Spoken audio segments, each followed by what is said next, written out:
What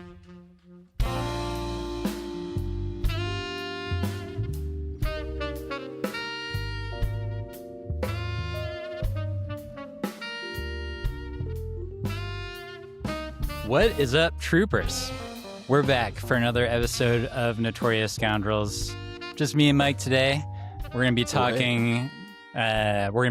Some recent tournament results. We're going to be talking some stats. We have some contest winners, Mike. We did all these giveaways connected with the tier list. So I wanted to get those read out quickly before people decide to turn the podcast off because they don't like our opinions. Not that they would ever do that. But we have for the contest winners, we have for Callus, we have Caden Smith. For Han Solo, we have Joshua Taylor. For Cody, we have Majko Len TTG 5980. It's a fun one to read. And then for Kraken, we have Lonnie5. So please do reach out to docvelo at thefifthtrooper.com and I will get you these prizes. Also want to give a shout out to our sponsors. We have Legion Terrain, and we have Game Toppers, and we have some fun links to check out along with some promo codes. As far as that goes, we appreciate our sponsors, also appreciate our patrons. We have a new patron, Emily Pullins. Thank you for joining. And then a randomly chosen previous patron, just Ken. It literally says Ken, and he's. Hi, just Ken. Did you see the Barbie film, Mike? I did not. I did not see the Barbie film. Listen, I'm sure it was great. It's a pretty good movie.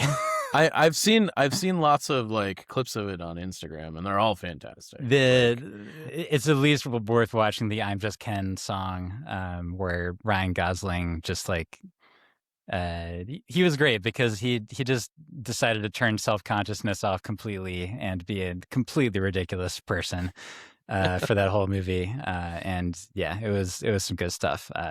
Speaking of good things that you can see on a screen, Mike, I want to take a brief detour to talk about current events. You let me know that... Careful. Now, something that I was not aware of before this podcast started was that, Mike, you're a big fan of a particular football team. I am a big fan. Yeah, so tell us about that. I am a fan of the Galactic Republic, or what you might call the New England Patriots, the Galactic Republic of football, if you will. Surprising to know. Some call us the Evil Empire, but I prefer it to be the Galactic Republic. So, yeah. Well, staying on theme, the defense of my currently adopted team. Well, I'm just going to ignore the fact that I'm actually a Ravens fan, to be honest with you. But I do live here, so it's okay. Ravens fans got beef with the Patriots. So. Yeah, that is accurate. But I'm gonna happily ride the coattails and ride the lightning of the new Super Bowl champions, the Seattle Seahawks. Ironically, even though you referred to the Patriots as the Republic, which is pretty accurate, the Seattle defense this year actually did have a nickname, which is the Dark Side. And yes. Yeah, the Dark Side showed up against one Drake May during that game. Yeah. Hey man, defense wins championships. That's not like it's not a saying to say things. It's like a real deal. Like that, and I think that game was emblematic of why defense matters so much. I feel like in the last few years we had gotten used to just like touchdown parties in the Super Bowl for whatever reason, but I'm personally glad that this was not that. My friends and I, we were like openly rooting for this game to end 18-0 with based on 6 field goals. Sure felt like it was going to be that way. Right. But we were just like, so if Jason Myers got 6 field goals, like he did get the record for field goals in the Super Bowl because he kicked 5. But if he had gotten to 6 and they were the only points for Seattle and it was a shutout, I feel like there was at least a chance that they would have given Super Bowl MVP to a kicker, which would have been the most hilarious and awesome thing of all time. It would have been great. But yeah, Mr. Walker the third deservedly got it. He was just like bowling through dudes up there. He should have had an extra touchdown. That holding call was a load of crap. Welcome to the NFL, Yeah. where Holding you is know just like whether a ref was paying attention to that particular part of the field. I know that I feel like just like yelling at the refs is kind of like just like straight. It's just like if you like the NFL, like you cry about the refs, Yeah, if you like like that's just sports like at all. it's just like a thing. Yeah. I just like I don't know. I feel like I'm all for like player safety and stuff, but Oh also man, I don't like where this is going. I don't know. Like it just seems some of the calls just like let them fight over the ball. Like just they're playing football. They know it's dangerous. Like we're like these are people in the NFL. Like I, just like let the gladiators play, man. Like let's not pretend this isn't what it is. Like I don't know. Mike, as usual, um, the conversation has veered into a place that I did not expect it to go. So yeah, today we're going to talk about the impact of concussions on America's youth. Look, no. I want to be really clear.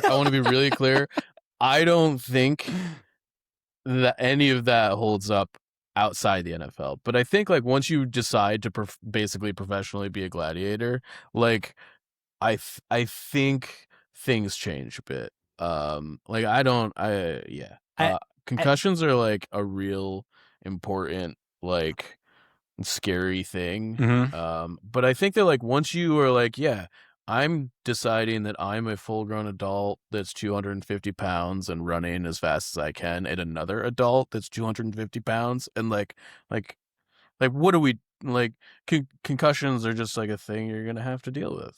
I don't know. For sure, it's obviously super different with a professional league compared to when you're talking about youth sports. It's a completely different animal.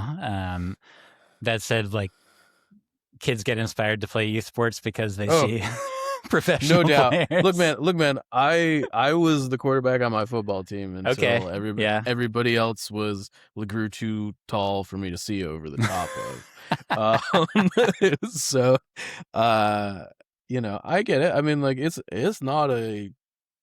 I don't know. You get hurt every game. Yeah, for sure. Um, you know, yeah.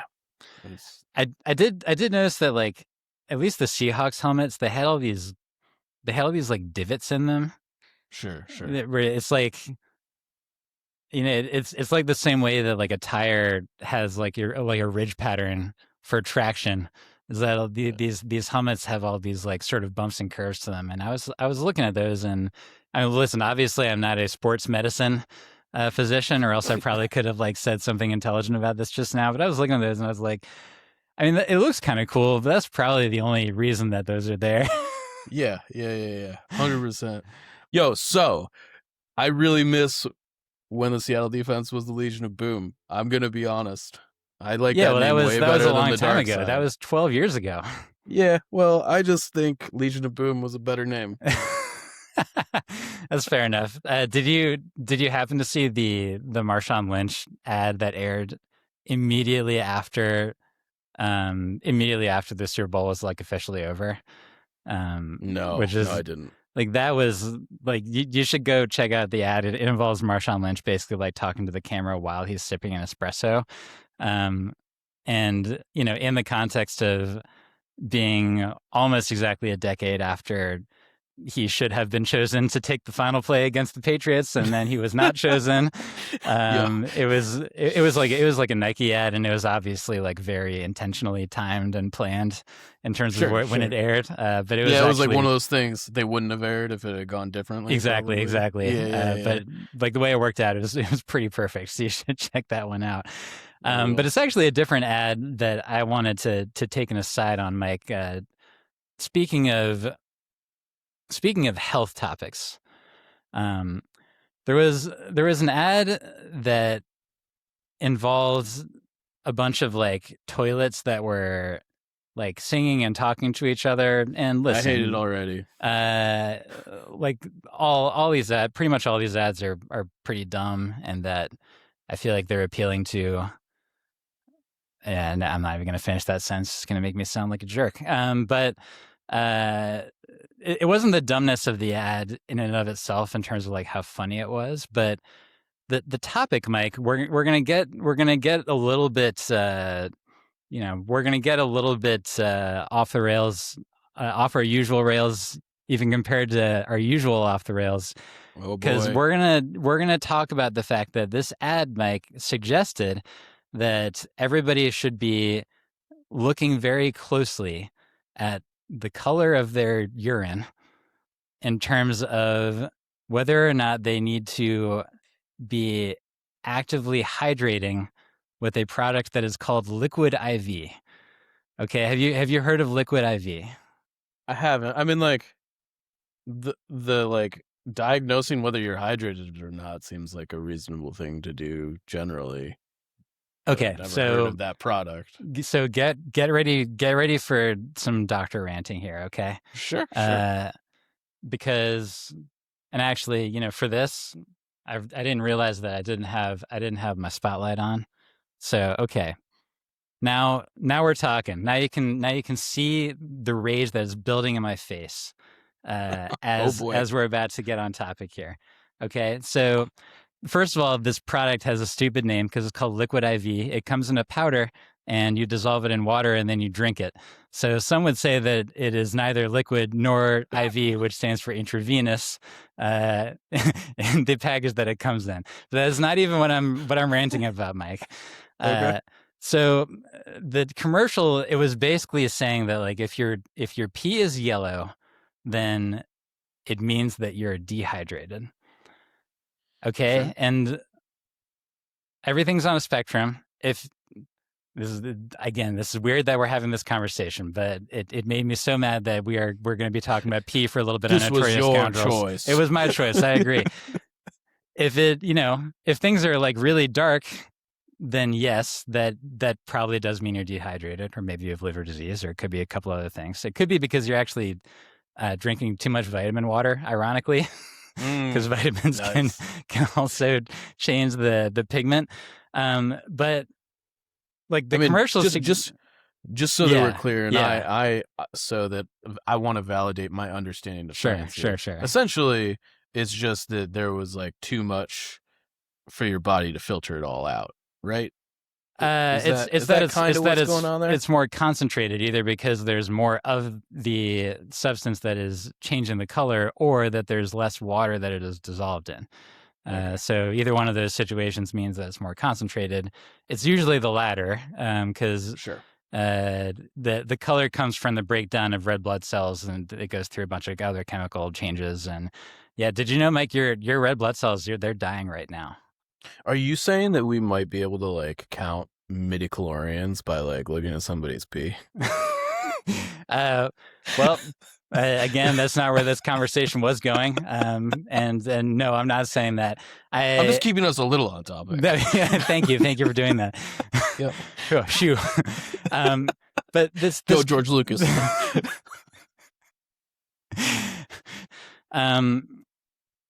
The commercial was suggesting that if it's yellow, like at all, that it means that you're dehydrated, which is just not true. And like the whole concept of this idea that you, the common citizen, are being a rube for not like closely looking at your pee every single time, is ridiculous. Okay, because here's how you know if you're dehydrated, Mike. Most of the time, again, this is assuming you don't have some other disease that is changing things. It's the reason why I went up and got water. Okay, I'm going to show this. I went and got this right before the podcast. Mike can attest to this. You know why I did that? Because I did that because I was thirsty. Okay, like just the illiteracy that is being sort of like we're being made dumber by all of this stuff. Like I had a whole rant about this on our Festivus episode, so please refer back to that one about how this isn't even social media. This is regular media. This is a Super Bowl ad that is just actively making us dumber. And I often hear people like on podcasts that are talking about, well, my health goal this year is I'm going to stay better hydrated. It's like, okay, that's like a health goal for this minute if you're thirsty. So, and you can meet that health goal by drinking water until you're not thirsty anymore. You have a brain and you have kidneys that are, again, assuming you don't have some kind of a chronic disease that makes them not do their job. Your brain and your kidneys are doing a job to ensure that your body can do its thing. So don't be tricked by this crap to think that you need to go out and buy this liquid IV, which again is an oral powder, in order to be hydrated. Okay. I mean, this is just a marketing scheme, right? This it is, but it's capitalism at its finest. Yes, but Pepsi isn't telling you that you're less healthy by not drinking Pepsi. I just want you to know. So I Googled this product and I went to their website. The header of their webpage is "Take a look at your pee, yellow." I know, it's like it's a whole campaign. I mean, yeah, it's because it's rhyme. It rhymes, right? Pee and liquid IV rhyme. That's why they're doing that. I'm not saying it's a good reason,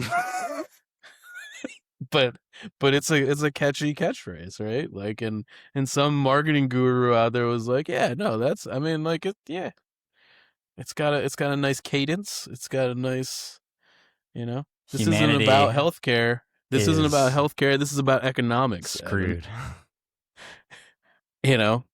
Sometimes you win a war through the trade. Most stuff through. This is why the Palpatine won with the Trade Federation, and I'm sure they had ads that were like, your robot oil not looking great. Get liquid robot oil. Buy it up. See, like now, even just with that statement, you've like made me angry about a whole other topic, which is like people that talk about like seed oil, and they say, well, they use this to lubricate machines, therefore it must be something that's going to kill you. And it all has to do with the same thing, which is just like a lack of scientific literacy. And like there are many types of oils. yeah, like just chill out. You don't need to look at your pee all the time. If you learn nothing else from this episode of Notorious Scoundrels, then learn that. Damn it. Anyway, Star Wars Legion. Sorry that we got a little bit off track there. We got through all the tier lists, and we do appreciate all the commenters. Lots of good, robust conversation. I feel like as I kind of expected, the Empire one was maybe the more controversial of them. There were some people who took issue with your Riot Control Squad opinion, Mike. What would you say to them? I would say that I played Riot Control again over the weekend. You see, I knew this. That's called a segue. Go ahead, Mike. Yeah. We were playing Tours of Duty, so obviously not like super competitive. Yeah. My Riot Control and a Jedi Guardian were just like in melee with each other for like multiple turns, beating each other over the head until eventually the Riot Control killed the Jedi Guardian.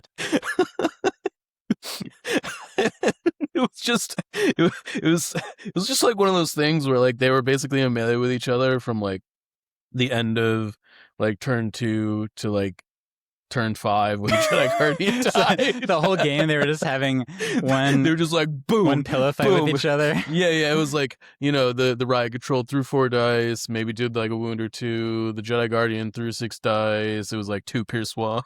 Like and it was just like, all right, we're just doing like 1 or 2 wounds to each other back and forth the whole game. Yeah, because like the Guardian's not moving, which means he's not getting tactical aims and he's not ramming.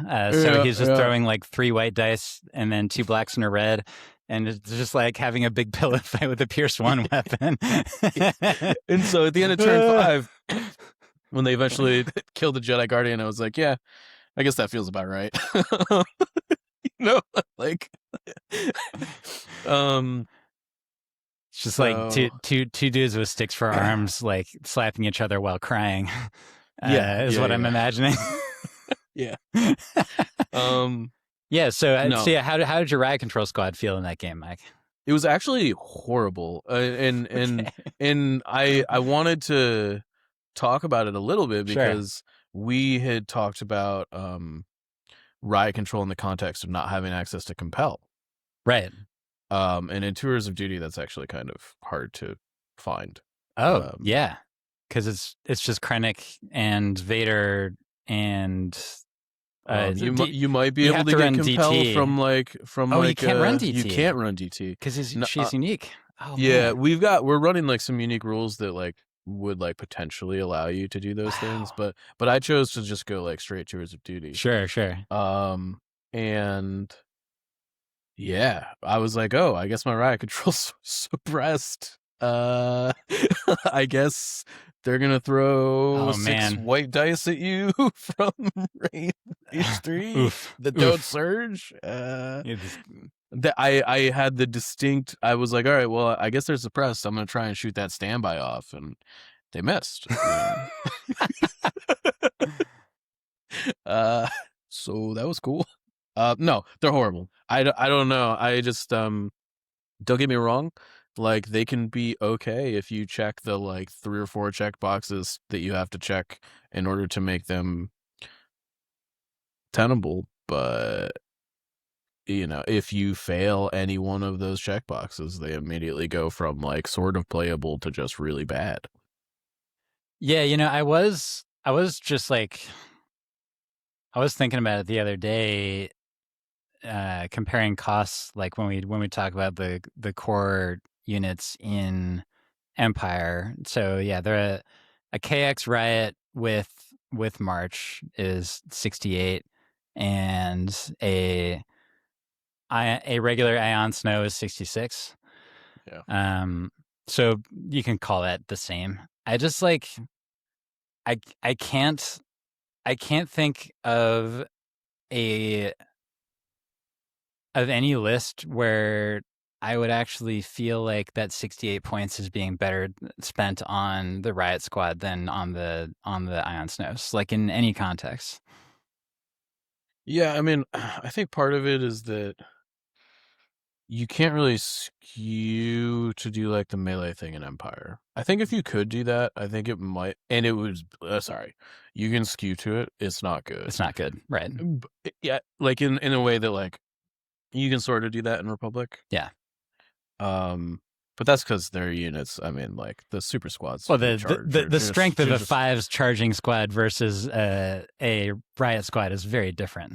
Well, or anything in Empire, right? Like I think in order to have a charging line like that work, you have to have a couple things that can like one shot things on the way in to like free up your other units and stuff. Otherwise, you just charge in and get bogged down, and like it's really not good. You have a slap fight with the Jedi Guardian for the whole game. Exactly, that's not a good way to just spend your unit. Yeah. So like, I feel like maybe if they eventually have a unit that fills that niche, like maybe like 1 or 2 riot control is like support, but like riot control are not that unit. And they sort of feel like they're supposed to be that unit, kind of, sort of. I don't know. Yeah. I mean, so are you talking about like a special forces unit that had a huge dice pool that could reliably get in there? Like what supporting unit are you talking about there in terms of what they need? Yeah, I mean, I'm talking something like arcs. I think. Right. The Empire just doesn't have I mean, the closest thing is like maybe dewbacks, but they don't throw enough dice at units normally to hit those kind of numbers. Like the flamethrower is like okay. Again though, they sort of have the same issue that the riots have in that like if you don't have access to like compel and stuff, like you might end up a creek. Yeah. And the dewbacks also kind of fill the like outside linebacker niche, since we're using football references Sure, today. sure. Um, you know, whereas like, arcs are more like straight up the middle, straight up the gut sort of units generally. So I don't know. I don't think Riots have the proper support. That's part of it for sure. And maybe that changes with the like mud troopers and stuff, though I sort of doubt it. Um, Yeah, like we know about certain Empire units that are on the horizon, but none of them are charging units, right? Like I think in theory, I think in theory a purge trooper unit could fill the same charging unit role that Royal Guards previously had, and probably be a better charger than Royal Guards ever were in that context, because they would have probably better weapons instead of having the Guardian thing, and hopefully would be something similar to arcs in terms of giving Empire more yeah, lateral direction in terms of list building. I also think like let's pound the drum. Again, if force push was Oh, cheaper, reset the clock. well, Inquisitors might be, closer to. They would at least be interesting, and they're like, oh, I can like force push your unit into my riot control that has callus in it, and then like, Yeah, do a thing with it or whatever. yeah, for sure. There could be some like weird janky stuff you could start doing in that space. Obviously Inquisitors aren't good and need some help too, but like, a one-off like Seven Sister with force push might be a reasonable thing to make something like that work. But like there's just, again, there's so many things that like need to get kind of like fixed or repaired in that like swath of units that it just doesn't make sense. Random question, Mike. Do you think that force push would actually benefit from a variable cost based on whether or not the character has master of the force, which would also be a stealth buff to Maul, who I think does kind of need a little bit of a stealth buff? I think it's definitely weird, right? Because force push is like on a lot of characters is essentially kind of a discard, right? Right. Um, Commander the Luke. the weird awkwardness is when you start like factoring in like some command cards have like free recovers and Right. things like that, and all of a sudden, you know, they kind of have master of the force, and I don't know. I You think would it's a little sneakily make weird. Asajj even better, which she Yeah, doesn't need to be. yeah. I don't know. I think 15 is just like a fair like. It would be, I think, like you'd be like, okay, do I take this on Commander Luke?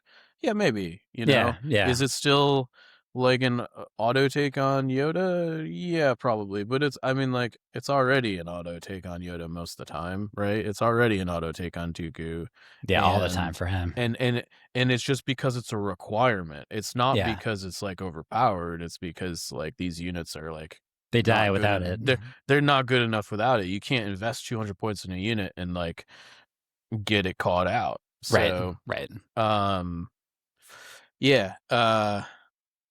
So I don't think it requires that. I think that opens up as design space that I think the designers and devs have been like pretty adamant they don't want to go down that road.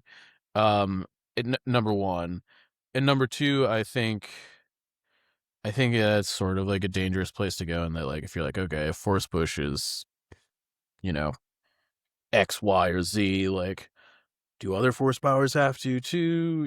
Like, Yeah, fair. um, you know, at the end of the day, you're paying for Master of the Force on those units, so like that's really where the cost should be. Yeah, you're right. You're right. I mean, and honestly, like Master of the Force, like the whole keyword was sort of built with force push in mind, and it's the first thing that people think of when they see that keyword. So, yeah, that makes sense. So, we we do have some recent results. So we were going to go over just like a few of the lists that did well in 2-day tournaments, and Mike and I each have at least a couple lists that we're going to talk about, and then we're going to talk about sort of where the stats are landing. This is a good place to mention that we now have our second monthly stats roundup article from Mr. Ragnar, who is helping us out on the blog. Yeah, we actually have new blog articles on the fifthtrooper.com.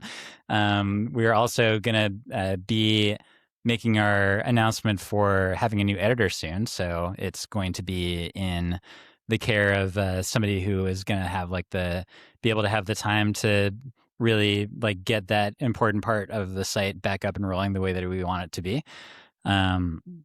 When you listen to this, I should mention that the buyer's guide will have been updated again.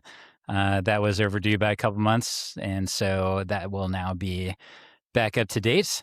But let's just get started talking about these lists. A lot of these come out of Europe, because Europe is just generally better than we are at doing like the thing where in the country there's one big tournament going on.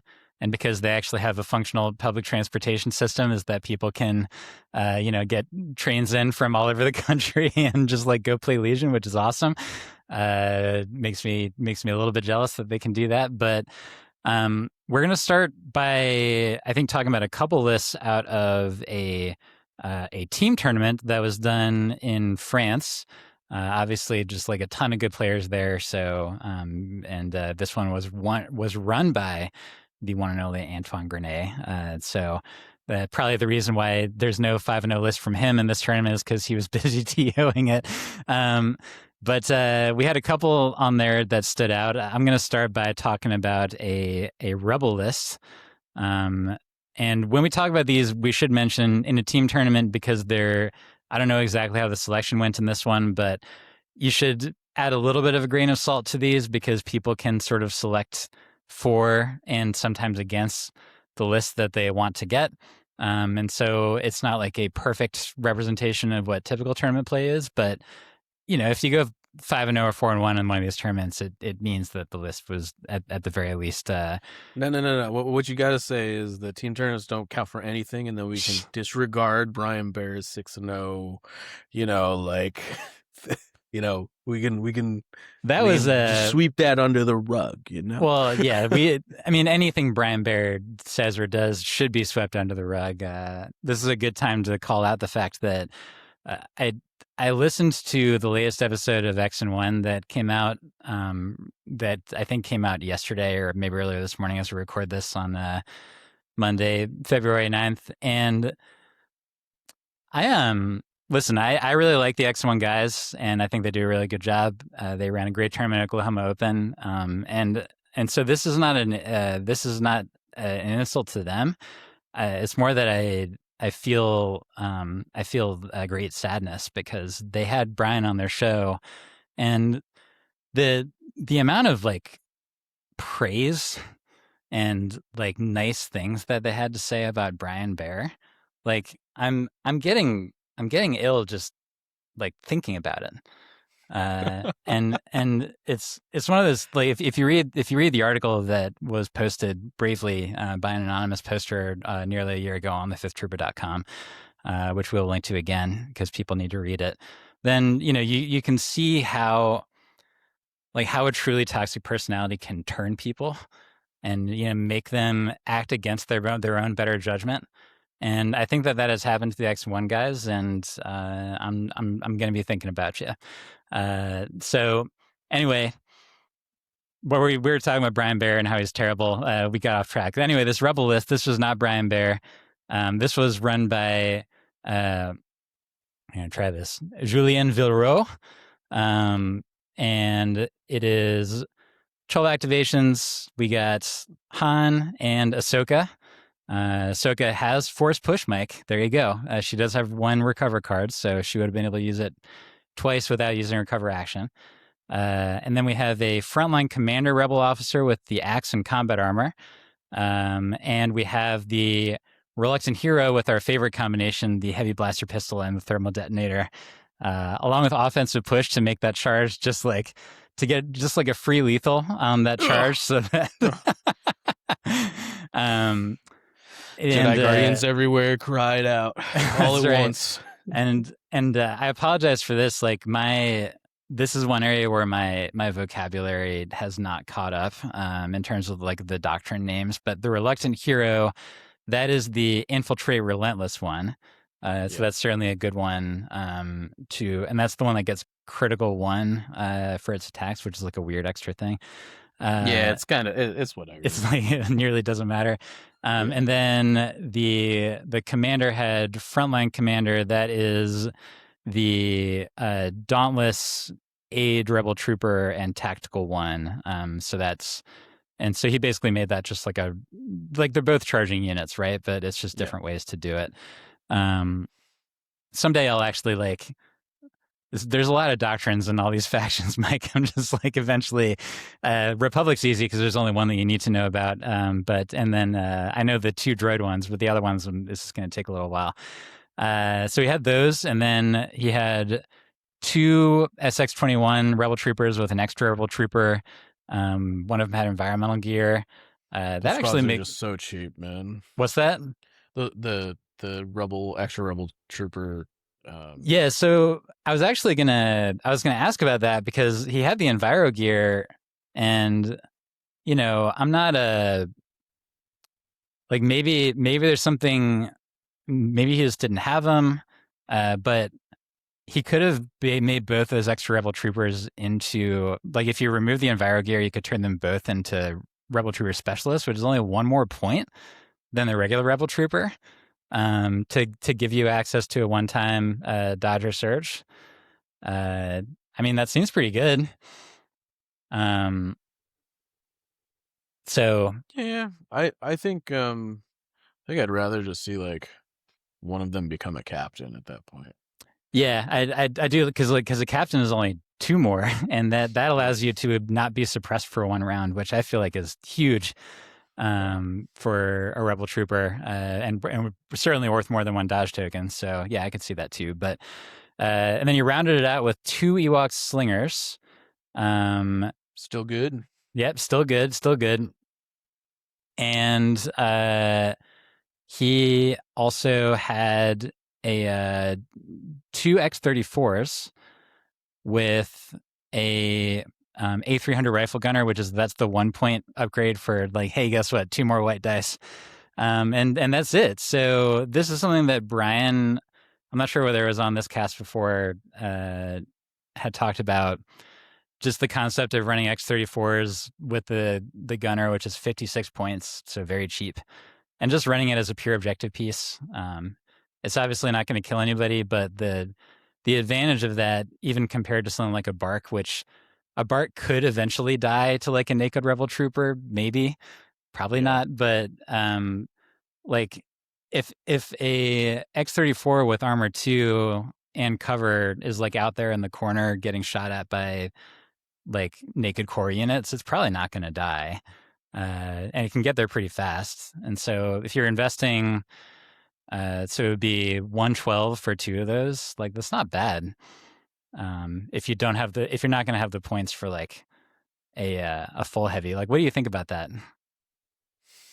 Yeah, I mean, I think it's okay. It's like you're paying like Asajj prices for 2. Well, if you think of it that way, but it is 2 units that are very fast. So it's obviously a different role. It's definitely very versatile. I think it's one of those things where I think you can handle it if you've got like a solid body to the rest of your list, but it's not like, I don't think you can just throw that into any list and be happy with it, I agree. That was interesting that he put Underworld Connections on the Rebel Agent, like just to be able to get those two Ewok Slingers in there. I guess the Ewok Slingers are still pretty good, huh, Mike? Yeah. I mean, they're fine. Oh, right. Well, no, because Han didn't have it, which meant that he couldn't use diversion with it, right? Right. That's correct. And so I mean, I think that there's like a case to be made to maybe swap Yeah, those I was maybe swap to those. upgrade around. Yeah, that assumes he had diversion on the list, which would probably be a good thing to have. He did not. Okay, well there you go. Never mind then. Doesn't matter. And then I should mention the two units that I left out was that he has one regular super squad of fleets, and then of course the completely requisite Cassian super squad, the single most undercosted unit in the game at the moment. Ah, okay. Oh, So interesting. You would disagree with this because I think it's time for hot clear. takes. Okay. I'm not sure that I'm not sure how undercosted it is. I think that unit can pretty easily just get ripped up off the table. And I think it's very powerful. It's definitely punches above its weight. Probably should be a little bit more expensive. I I don't know. I'm not sure how I feel about it after like really putting in a bunch of reps in against it. It's definitely like the best unit in Rebels, no doubt. I just am not sure that it's improperly costed. I think when I'm looking at it, I actually think it hits kind of a sweet spot on that sort of thing.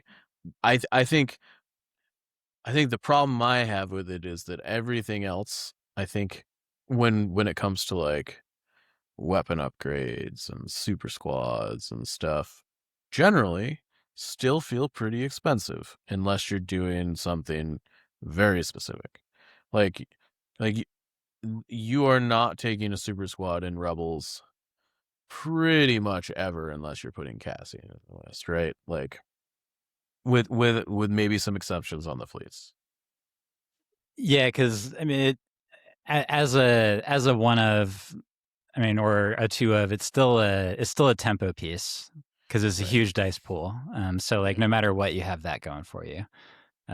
It's a huge, not mega reliable dice pool, but it is huge in terms of the number of dice that are in it. Yeah. Um, and well, I guess for me, it's the combination of null courage and the fact that you need to completely kill it in order to get rid of its threat. Oh, I mean it's That makes it super undercosted, and obviously, like sort of the whole reason why he's good on top of the secret mission thing. yeah. But like, there's just not any other multi-model units in the game that act like that. Even though I think they wanted the Kraken upgrade to act like that, and he certainly does not.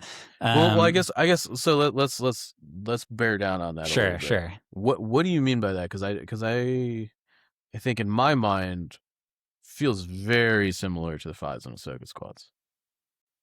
Those squads certainly they certainly feel like they're still very good until at least you kill the shotgun. So there's definitely a similarity there. Like, Sure, I mean it's just like if the shotgun is dead in those, like the squad is probably dead too. then yeah, Like they're either one or two like wins away from being dead. like But like, you've chewed through 9 health of clones at that point in that squad. Like yeah, but so like let's say you have half damage on each of those squads. So sure. the Fives Ahsoka squad, they'll still be shooting like let's just do five. So like they'll still Oh, be shooting 7 black dice after so 5 so wounds. okay, so I think I understand. What Yeah. you're saying is that it's the dice degradation Right, right, offensively right, that right. is the thing. Yeah, I don't know. Th- it definitely is very powerful. I still think it's like, oh man, my Cassian's got like 3 guys left in it. Kill that squad. Just kill it. Like it, and it's not like that's a hard thing to do at that point. Yeah, but it makes a huge difference if it's a casting squad with 3 guys left in it you and like they have Han, and so they play zero pip to guarantee that that squad is going to be able to then shoot another I can't even count as that many dice as like 14 dice or something stupid. If you were, I will say I was able to roll the full Cassian pool a few times over the past couple weeks, and feels it's a feels lot of really dice. dumb. It's It's a lot of like dice, and it's still I Pierce literally one. couldn't hold them all in my hands. I had to like put two hands together Yeah, and like shake them like I was playing Yahtzee or something. and like Uh, four red dice is pretty good on its own. Uh, yeah, no doubt. and then you're just like sort of like the white dice are just gravy at that point, and they serve to hit. So I It's don't know. definitely it was funny. I rolled like I don't know something like 11 Pierce one on like the first thing, and and my opponent was like, "Oh, that sucks," and I was like, "Yeah, I'm pretty sure that's under the average." And I'm pretty sure it is. So Yikes. yeah, Yeah, see, that's the thing. I'm looking down these like top all of these like this entire list of top performing rebel lists, and uh like I'm just seeing a lot of this unit over and over again. Oh, here's New Walk yeah. list that doesn't have it. I'm not allowed to. I Um, again though, I think I want to stress that I feel like a primary component to this is that I think that there's not enough competing in that space. Like like rebel vets are kind of unplayable. Rebel troopers without the SX-21 kind of not taken by anyone ever, yeah, right? that's true. Like, and I just like I don't know. Um, is the reason we're seeing Cassian fleets in every rebel list because the unit is super bonkers? I think that's part of it. I don't think that's the whole story though. The other And half is this competition. right, there's just Yeah, like what is it competing with? And the answer is basically nothing, right? Um, what it is a character that's not in the operative or commander slot. Is really what it is, a unit that operates like a character in that faction that wants to play all characters that you can take, that is not taking up one of your very four precious slots. yeah, yeah. I mean, and it's also filling a required slot at the same time. And so that's Absolutely. just like money in the bank at that point. Yeah, for sure.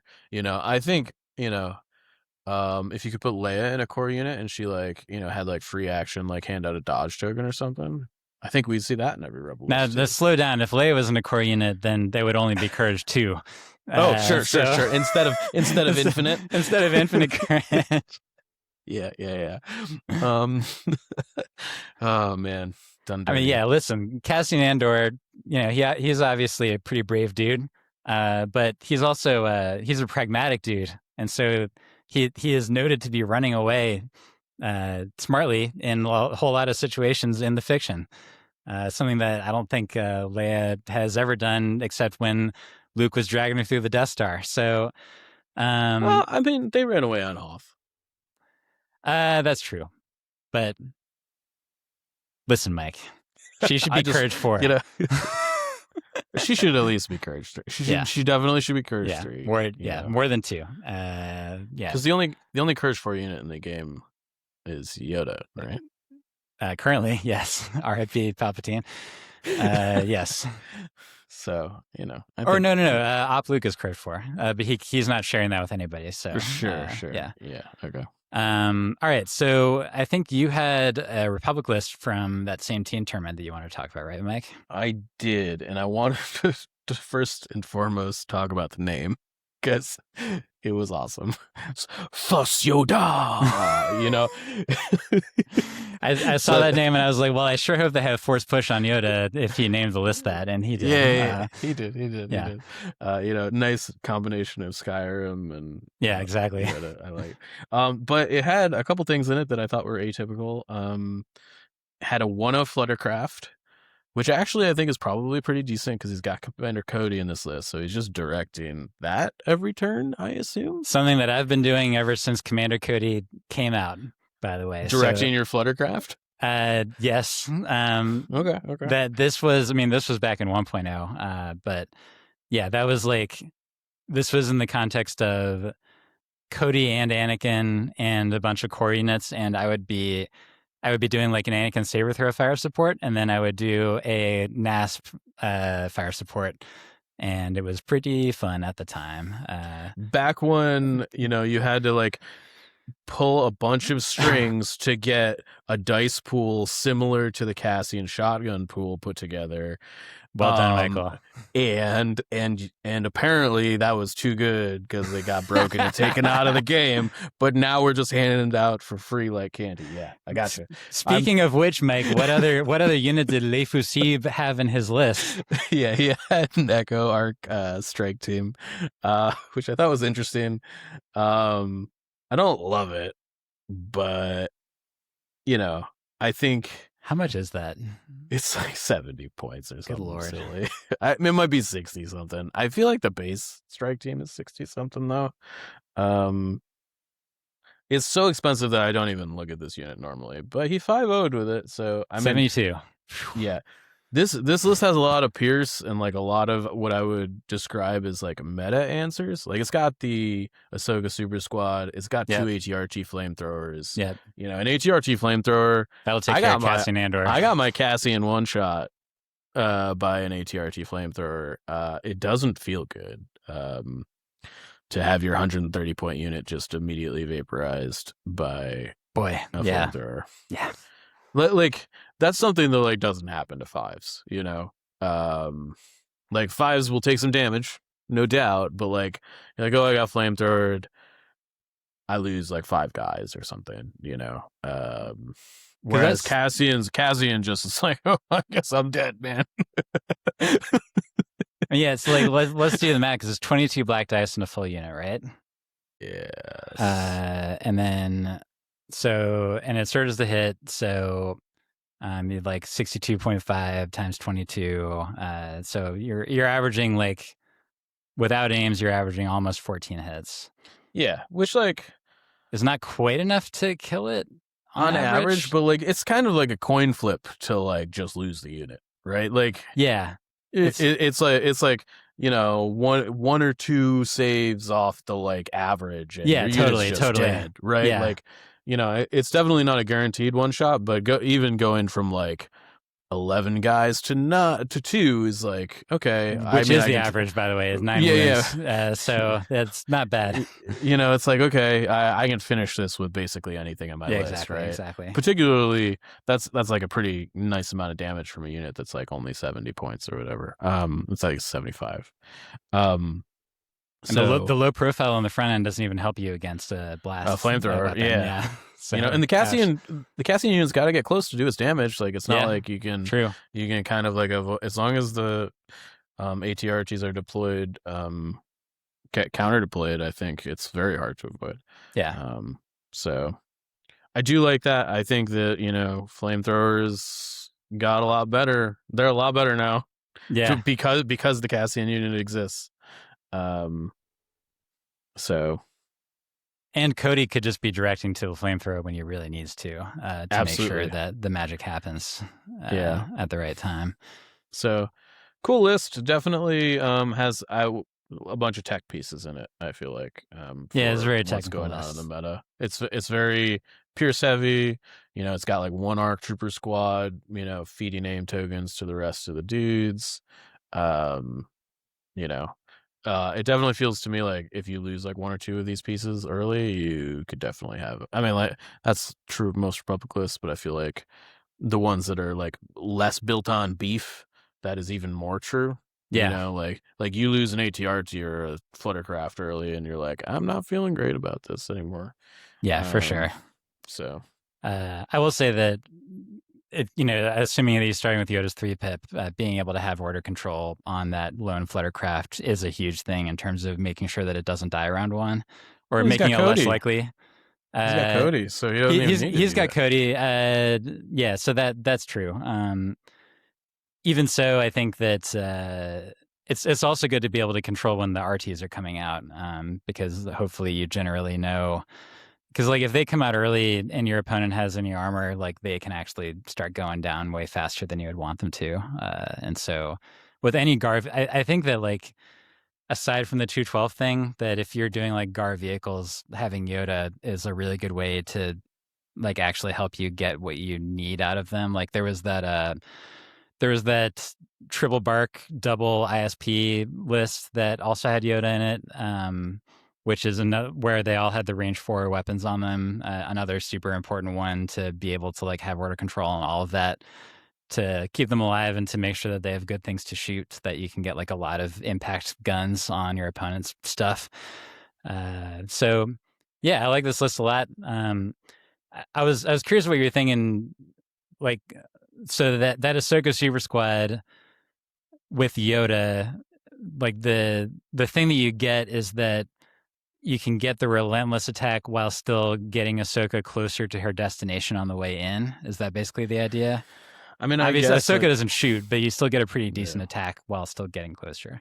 yeah, I think that's the one thing. One of the things that I like don't love about this list is that relentless shot is like less good than It could be is fives in and most clone lists. yeah, Fives is more expensive. reset the clock again. I don't know. I mean, like you look at fives, you look at Cassian. Like I don't know. Yeah. I honestly, I wish fives was one wound so that he could be just like significantly cheaper as a result of that. I think I feel the same way about Rex. Like I don't know why we're like putting multiple health on clone squad dude upgrade. Like I don't want it. Yeah, please, yeah, we don't want it. Please don't. Please stop. Stop. I don't want to pay for this ever. Like this is not good. Hask and Delmico, it's the same deal. Like they're like both of those guys are overcosted in irregular core units because of their 2 health. I mean, I think they have to be because of Inferno. Because of Inferno, right? Yeah, works. crap, Like that's right. That's a little different, right? Because those guys are kind of operating, I think, in a world where like if Inferno Squad is 3 health, like it's just really, really bad. You know, but like I mean, it's already pretty bad. Too bad Inferno's bad anyway. Hashtag see our Empire tier list. I just, you know, and I think this is going to be like a significant tangent. Maybe you can. That's fine. We've already started doing that from the beginning of the episode. But this is also, I think, some of the issues that the super squads face is that like I think the value of having extra health on your units is just it's being weighted too much. You know, don't get me wrong. It is good. It is like a good thing to have as like a bonus thing that you don't really have to pay a ton for. Like it's nice to get an extra health when it's like it's an extra, right?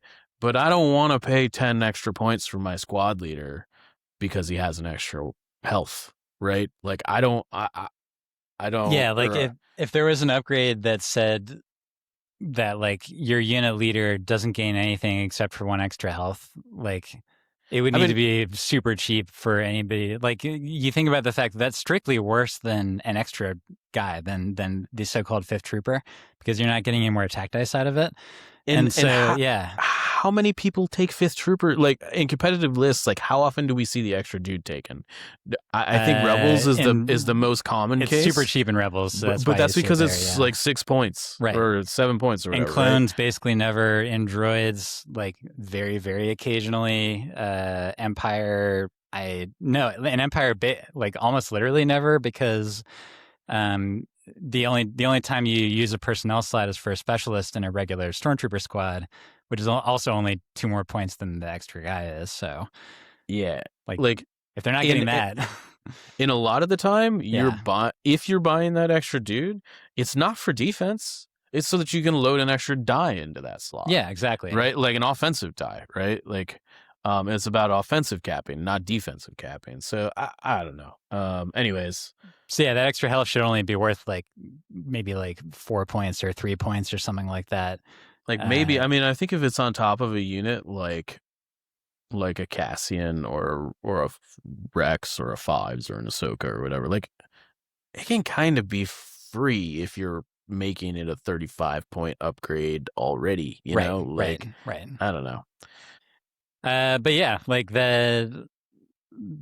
this list I like a lot, and it does go to show that there's still some list variety in Gar, Mike. Sort of. I mean, this does have the Ahsoka Super Squad and Yoda. Yeah, I like, mean that's fair. you know, Even as I say that, I'm like, well, okay, so you have like sort of Yodelists, and then like the 212 triple saber. It seems like it is a thing. I'm not, Um, I'm not sure about that. Why do you feel that way? because it's performed pretty well in some tournaments in America that I've been looking at. Okay, It's low sample size. Like I think it could be a thing. okay, And I've played against it once, and that was like I think the closest I came to losing with sure. my Grievous list so far. So it's like I've talked to a early, couple people that have like played it competitively, like Bushman and stuff, and yeah. I feel I mean, like Bushman's real high on it. maybe he is now. I don't know. When I talked to him last, he seemed to be a little bit down on it. Like it was like good, but not cutting the mustard good. I think it has some matchup problems and some objective problems that are difficult to Yeah, navigate. yeah. But like from a shooting perspective, it's like pretty darn strong. Oh, sure. Yeah. I mean, it's got like the units themselves are not bad. Yeah, But, and the token sharing from prepared positions units helps keep those tanks like very healthy on round one. Even though you have 3 of them to deploy, which theoretically means that one of them could get shot by your opponent's armor. yeah. That those shared dodges can actually go a long way. But even so, like if that is a thing, Yoda, aside from the battle force, it does seem like it's kind of Yoda, and then be sure to put at least one super squad in there, either Ahsoka or fives. Yeah. And then yeah, like okay, so the next one that I'm going to go over is from the other side of the world, pretty literally, going all the way over to Australia, where the CanCon 2026, which is, where is that? Canberra, the capital of Australia. Fun fact, if you didn't remember that one from school. And I actually didn't know that. there you go. Yeah. I definitely would have guessed. You might be Sydney. tempted to say Sydney. Yeah. They might pronounce it Canberra. Okay. But anyway, it's very different from DC, because like it's a town that's just like it's a city that's all about administration, and that's like it. So Yeah, it's I guess in we the don't capital administrate. territory. Yeah. Anyway, Australia. Stay on topic, Mike. Quick. A gentleman that goes by Peter's Iconia Alliance, who is somebody whose name has been showing up in the Legion scene from Australia for a long time, pretty much always as a CIS player.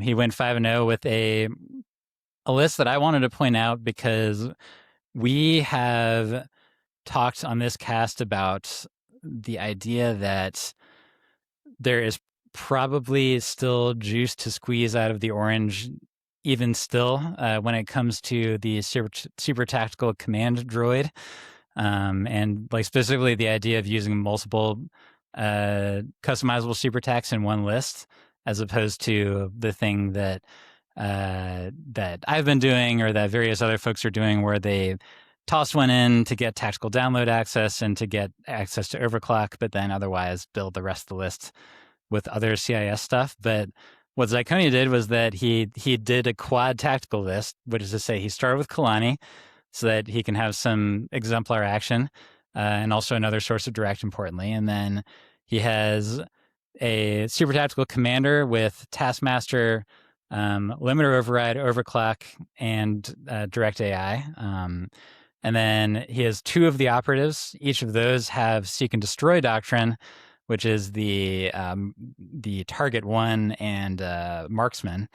And of course, they have aid, which means that if they get face-up orders, both of those aim tokens can go directly to Kalani, which means that the entire army has access to them as long as they're within range 2, pre-activation. But they also have, one of them has overclock, so that means there's 2 overclocks, and then the other one has slice comms.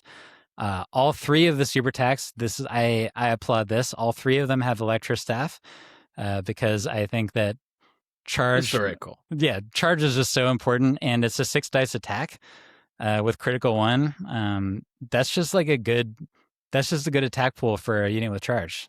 Oh, I'm sorry. I mean, the Jedi Guardian basically have that too, Adam. Let's not go there. On top of that, he has 5 naked B1s to get some activation padding in there, and then 3 spiders, 1 flamer, and 2 ion. They all have engagement protocols, so that he's not necessarily counting on any tokens per se to synergize with them. And then he's got 2 aquas with just the heavy no link targeting array. All of that comes to 14 activations. And so it's obviously it's a list that has, just like the last one we talked about, a lot of utility, even more utility than Yoda himself can bring, because you have just like 4 super attacks that they can all gain benefit from backup at range, and then when they get up close, everybody except Kalani is going to have immune melee pierce, and they're all going to have like good attack pools, and they all get to do the super attack cheating tricks of various varieties. Yeah, like, so is this the sort of thing that you were thinking of, Mike? It's worth pointing out that it has 2 copies of Everclock, which means that in theory a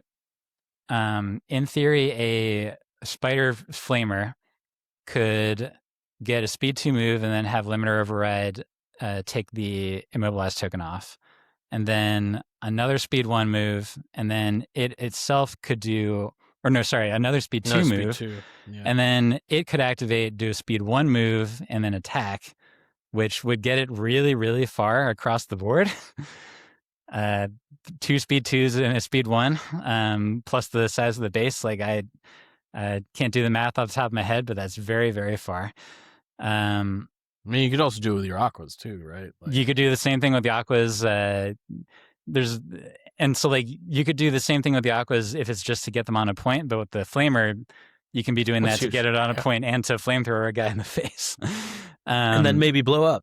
Yeah, exactly. Yeah, so like, is this the sort of thing that you were imagining was going to be possible? For sure. This is not surprising to me. You know, I think that what stands out to me here is that he's kind of decided that, like, this is my slice comms guy. This is my overclock guy. This guy is like overclock with like a little extra juice. Like, I think these kind of like lean builds is definitely the way I imagine this, where, you know, I think you can be kind of tempted to be like, I'm going to take all the sweet things on 1 super attack. And it's like, to make it a mega suppressive. Yeah. Which is steady. Like cool, but I don't think it's like leading into the like, this is better action economy. Yeah, like this is like pounding out value every turn. And this is kind of what scares me, in that I think that like somewhere between your list and this list is a list that kind of like can do both. And that when that gets unlocked is the day that I really become supremely frightened. You know, I don't know what that looks like yet, because this list has less of an upfront hit than my list does, but it has more of a mid-game presence than my list does. Way more, and it also can like alpha things way harder than your list once it like one of those flamethrowers can delete a unit in a way that your list cannot. Yeah, right. Like in one activation. I rely on several attacks to get the damage done. You are sort of death outside of Grievous. Like, you're kind of death by 1,000 cuts over multiple activations. So the cuts are maybe not the cuts that, you know, like death by 1,000 cuts used to be, but you know, they're slightly bigger cuts. yeah, gouges, death by 1,000 gouges. So I got a question for you. Yeah, sure. So about 15 minutes ago, maybe less, you claimed that the Cassian unit was the most undercosted unit in the game. I knew this was coming. Is the super tac droid not on your radar for that? I mean, it's to me, it's You said it was very clear. I do think it's clear, but I think that's what's even more clear is that they are the king and queen of this discussion, and so you can sort of pick whichever order you want in terms of like, you know, if you're thinking of them on the chessboard. But yeah, like, so the just to take an example, because like he has Into the Fray on both of the operatives, which means that he can aid surge tokens over to the super tac as well. Yeah. I think that is good. I'll say that, you know, like Zyconia has been playing CS a long time, so I'll speak to my own experience that when I've used Supreme Commander as a command quite a bit in my list, and I've actually taken it out because by the point in the game when I'm playing that, which is usually round 4, I feel like those surge tokens like have not mattered, and that's activation phrase surge tokens that can go on Kalani. You can do up to 4 at a time with the various cheating that can happen, and so like I'm actually looking at those Into the Frays, and I'm wondering about spending those points on getting the protocols upgraded instead, to put at least one attack protocol, and then the big one to me is getting defense protocol on the Flamer. There's a couple of reasons, like AI, when you have, especially when you have 2 override units around, like it's not going to matter. Yeah. And like the other thing is that the combination of nimble outmaneuver with armor, and it's armor 3 on those, and with 6 health and self-destruct is potentially like really abusable.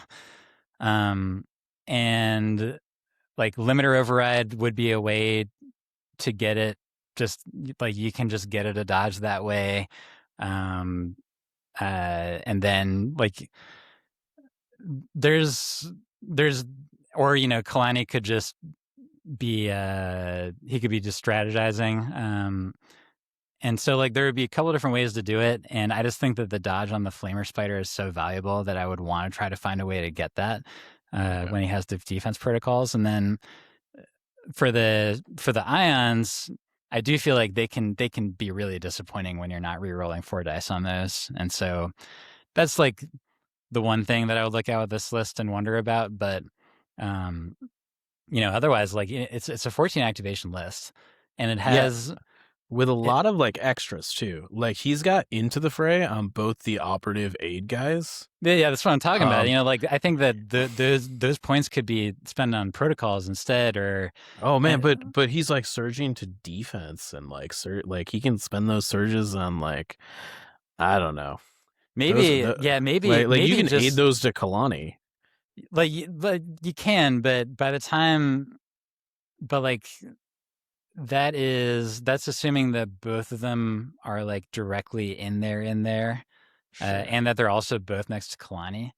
Like I'm kind of wondering about, you can leave it Into the Fray on the slice comms guy because he's the guy that's going to want to be the closest to the action out of anybody. Yeah. And then the other guy you could probably cut it on. Change the other guy to defense protocols, just because again with self-destruct, I think it's just like so good. But other than that, you know, it's a really solid list. It's 14 acts, but only 6 of them are like non-combat, right? So like you have 3 spiders, 2 aquas, and then 3 super tacs that all have electrostaffs. And then you have Kalani and B1s are the only guys that don't actually fight. So that's like really solid. No, it totally is. You know, I'm looking at this and like, yeah. What do you think 53 points more than Yoda buys you? Because the answer is Kalani and 2 super tacs. I figured that you would be doing the work of doing cost comparison, so I'm glad that you didn't disappoint. And this is 2 super tags with like extras with Into the Frays and environmental gear and like, oh boy. Like that's like 10 points more than you had to pay. Yeah, that's the thing. Um, whew. So for yeah, okay. It could have been 243. But For so 243 points, you can have 3 super attacks, now I or want an you could update. have Yoda plus like part of fives. And is this like force push Yoda? Yeah, Oh man, that's rough. yeah, yeah. Kalani and 2 super attacks is an extremely good combination. Like Boy, I got nothing, kids. It's a weird thing that like I don't think you can make these units cost that much more. Like well that's what I was going to ask you, because I've like given this question to you before about how do you balance the super attack, and my first thought was that the Technoforce powers should each be a little bit more expensive, but even that doesn't seem like it's enough. yeah, I still think that I'm going to go back to the Cassian thing. I think it's less of a problem with super tax and more of a problem that characters across the board still didn't see the reductions that we thought that they should get. Um, to be more in line with, like let's be real. Like how much is Leia? She like 70 points? I think she's 70. Yeah, Like she's Leia 75. Leia at 75 versus a super tag at 84 is insane. That's the super attack commander. That's a super tag operative with Okay, overclock and electro staff. And a seek and destroy overclock electro staff is 80 points in the operative slot. but take cover too. If take cover 2 is a free action, like if we're handing stuff out for free, I know. like I don't know, and like but no time for sorrows. And then you're just like, but tactical download. Oh, yeah. So I just I don't know. You start comparing these to like, because it's a rough comparison. Yeah, it's a really comparison, but I also think that that's a more reasonable comparison than like the Yoda comparison, right? Like for sure. These characters are like supposed to be a little bit more 1-for-1 with like a Leia or a Veers than they should be with like a Yoda, right? So I don't know. Huge tangent, but I think a good one. Yeah, but even okay, but I'm gonna press on the cost question, because like a unit that came out at the exact same time as the Rebel operative, which obviously that's plenty good on its own. Yep. But like, so how much was that super attack operative that you were quoting a second ago? 80. It was 80. So, you would, if you put combat armor on the reluctant hero, and then also gave it the blaster thermal detonator combo, that's 86, so it's like pretty close. Yeah. But and from a pure fighting perspective, like that rebel agent is a little bit better than the super attack is, but the rebel agent is also contributing, like that one specifically is contributing nothing to the rest of your army, because the reluctant hero is the one that is only helping himself, whereas the super attack is contributing like this insane utility to your whole army, and then it becomes even more insane when you have aid in combination with target one, and in combination with exemplar. That's just like boom, boom, boom, money in the bank right there before anybody activates at all. And so even if you make that comparison, like it does show to me that they are undercosted.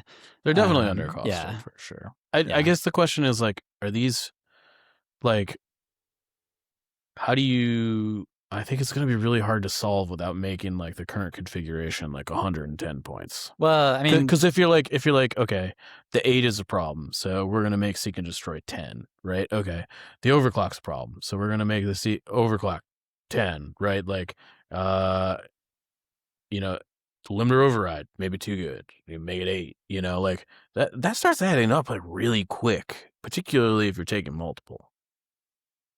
It does, but I mean that unit as a whole, I mean, like I'm just trying to think like what would I pay for that unit with overclock and an electrostaff and direct AI?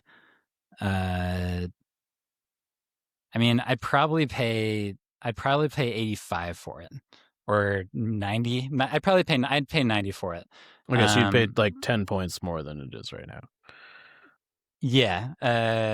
Yeah. If So it was 100, you wouldn't pay 100 for it. if it was 95, I probably still would do it, but I wouldn't be like, I think that a list like Zirconia's would become a much bigger problem. But in my list, I would basically switch off of the Geo and just like maybe get rid of a couple link targeting arrays.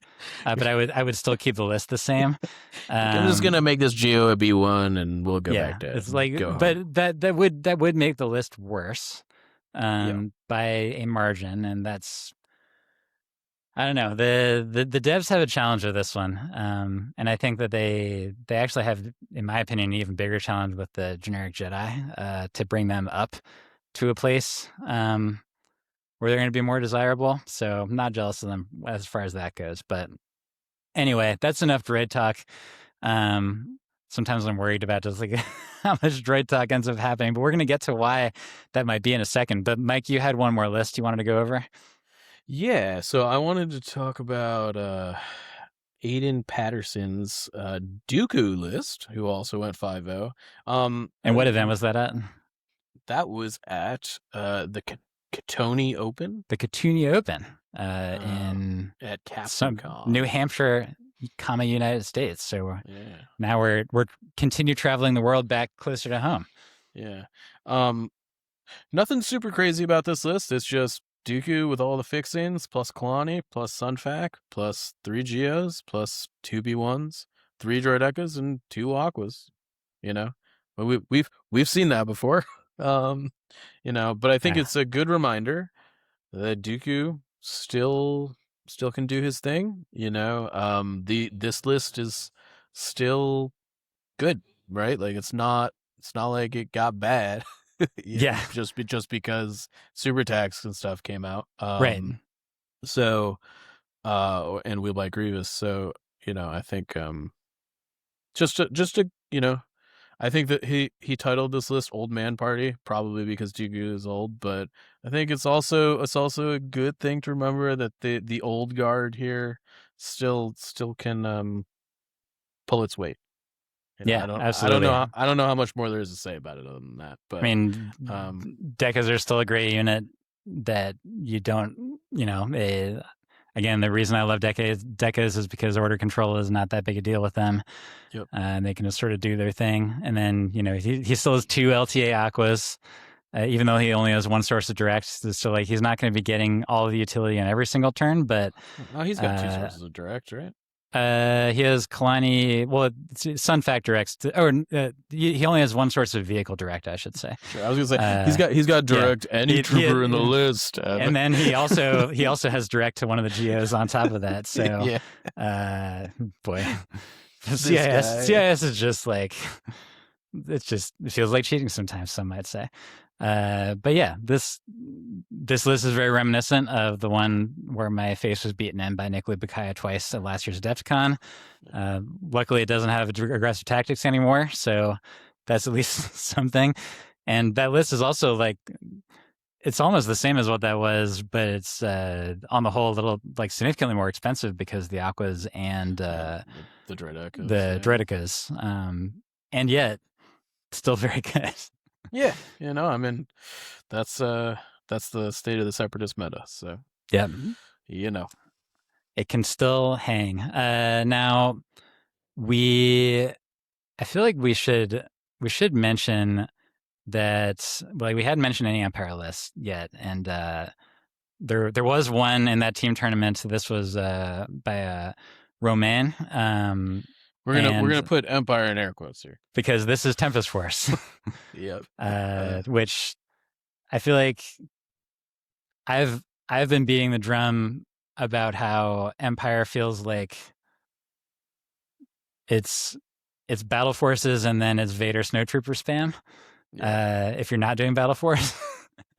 And so this is one of, and when I say battle forces, sadly, I mean the I mean maybe not sadly. I mean specifically Tempest and Remnant are the ones that Sure. stand out to me. I think that And we've got to be clear because they have 4.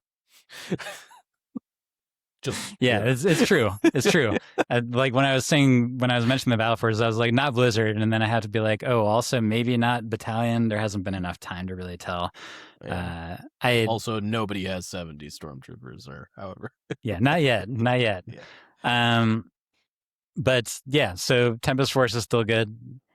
This is the triple speeder, triple ST variety, which is the one that I like the most, just because you can't get perfect order control on the speeders round one, but they one of them has strike and fade, or one of them has link targeting array, I should say. So that one's getting the Mark 1 direct plus the 3 pip. And then the other 2 you can just be kind of cagey with. I have a question for you. Yeah. How far down this list did you look at Imperialists out of curiosity? Because I'm looking down 10, 20, 30, 40 lists, total lists on this. There's not a single Imperial list that is not Tempest or Remnant. So again, sometimes we say things on this podcast because I just wanted to reinforce it because I'm like right. looking at this and like I was expecting at least like one to be like a Vader. I didn't look all the way down, but like I've generally been keeping an eye on the higher performing Empire lists, and there was one list like a month ago that was I think it was out of England that did do the Vader plus 5 snows thing. Yeah. And then other than that, it's like Remnant, Tempest, Remnant, Tempest, Remnant, Tempest. Yeah. Just, over and over again. Just I think that's where the money is. And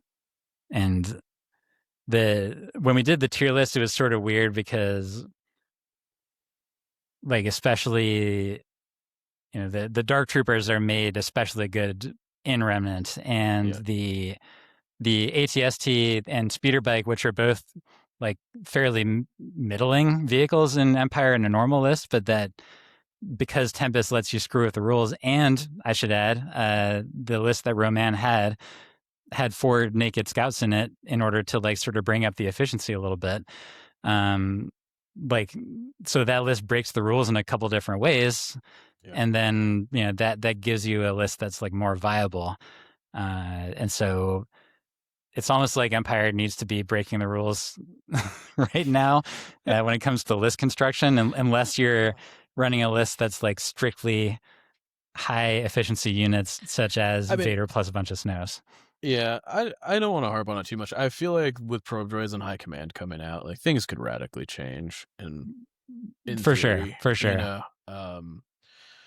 Like Thrawn and Tarkin and we didn't mention last time probe droids are legal in Tempest. They are. Yeah. Oh, okay. And I think that the reason I didn't mention it last time was that I was completely not aware of the fact that they were legal in Tempest. Yes, and I actually, now that you're mentioning that, I put a Tempest list together that had 6 probe droids, 6 scouts. And like the probe droids were just like, yeah, we're gonna flag things for the ATSGs to shoot at, which actually seems pretty good. That might be really. I think that if you want to get sort of a fully armed triple ST list, I think you need to like take 1 probe droid out of that. Sure. Yeah, but which is okay. Yeah, I've got 11 special forces, and like whatever. Yeah, but like that, that's really good. So that would certainly be an expensive list to put together. Oh. Side benefit of battle forces for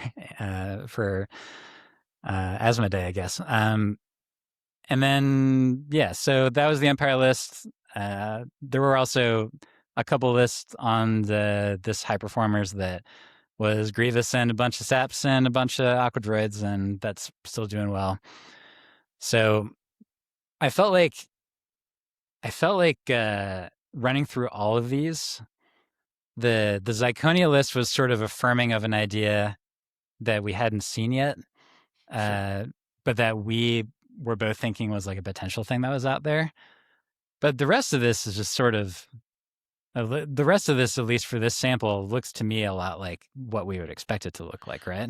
I think it's very business as usual. Yeah. For the most part. Even Zirconia's list, I would say that it's not so far outside the like realm of like what I would expect to see. That Yeah.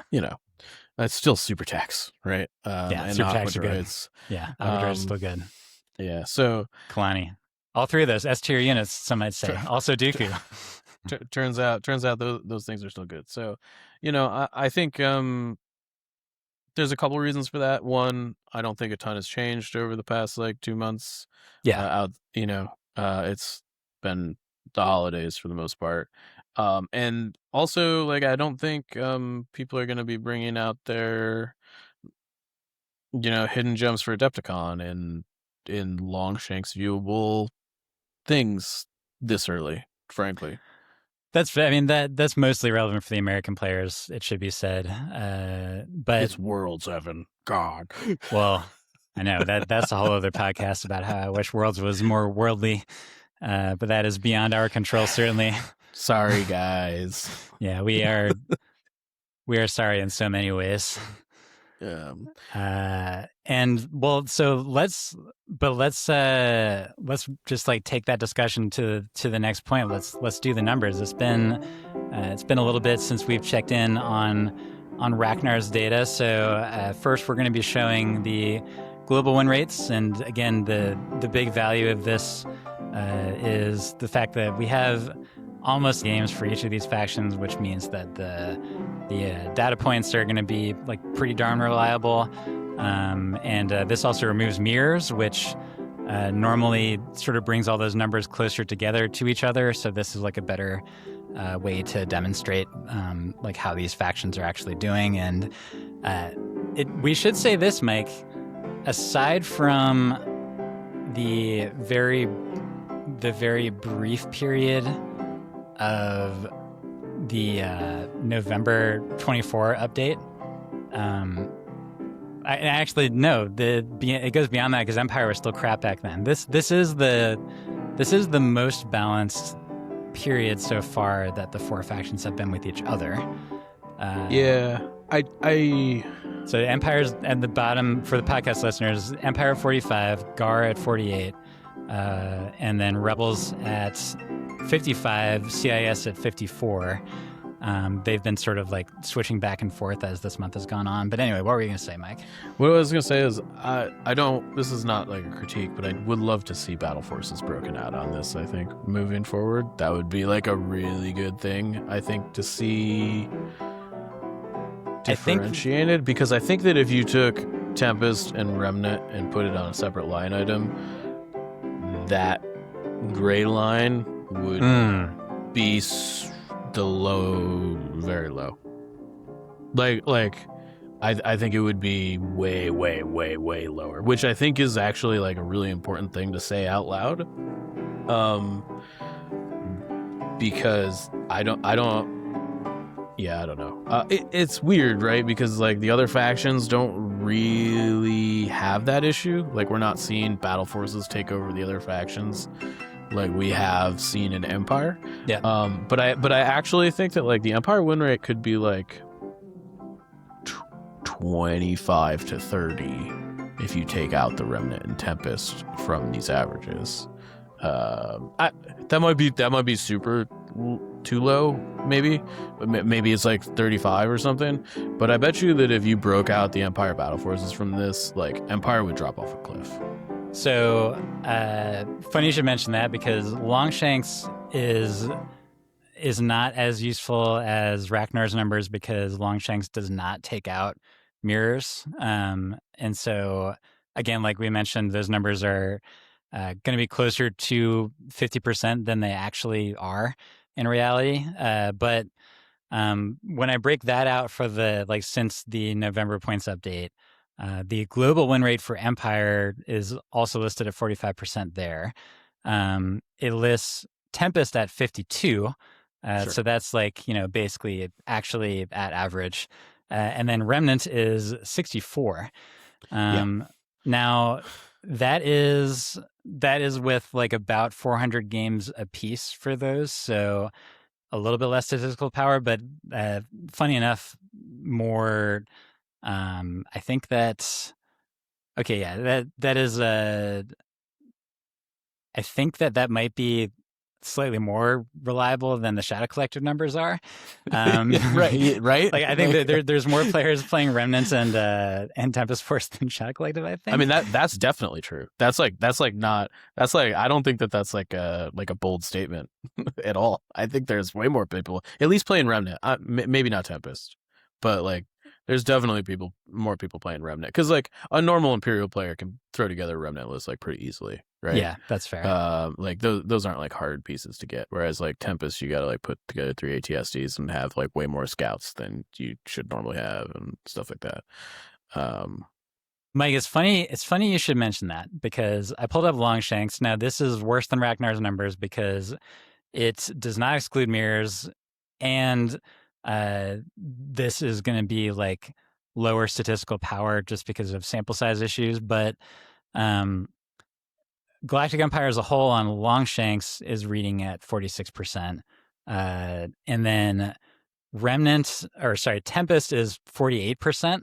So again, small sample size, but slightly better. Remnant is 63%, which is quite a bit better. And so if you took the mirrors out, then that 63 would actually be farther apart from what the right. It should be Empire like Battle probably Force. Like 66 or 67. It might be a something, 66 right? versus non-Battle Force being something like 42, 43, maybe.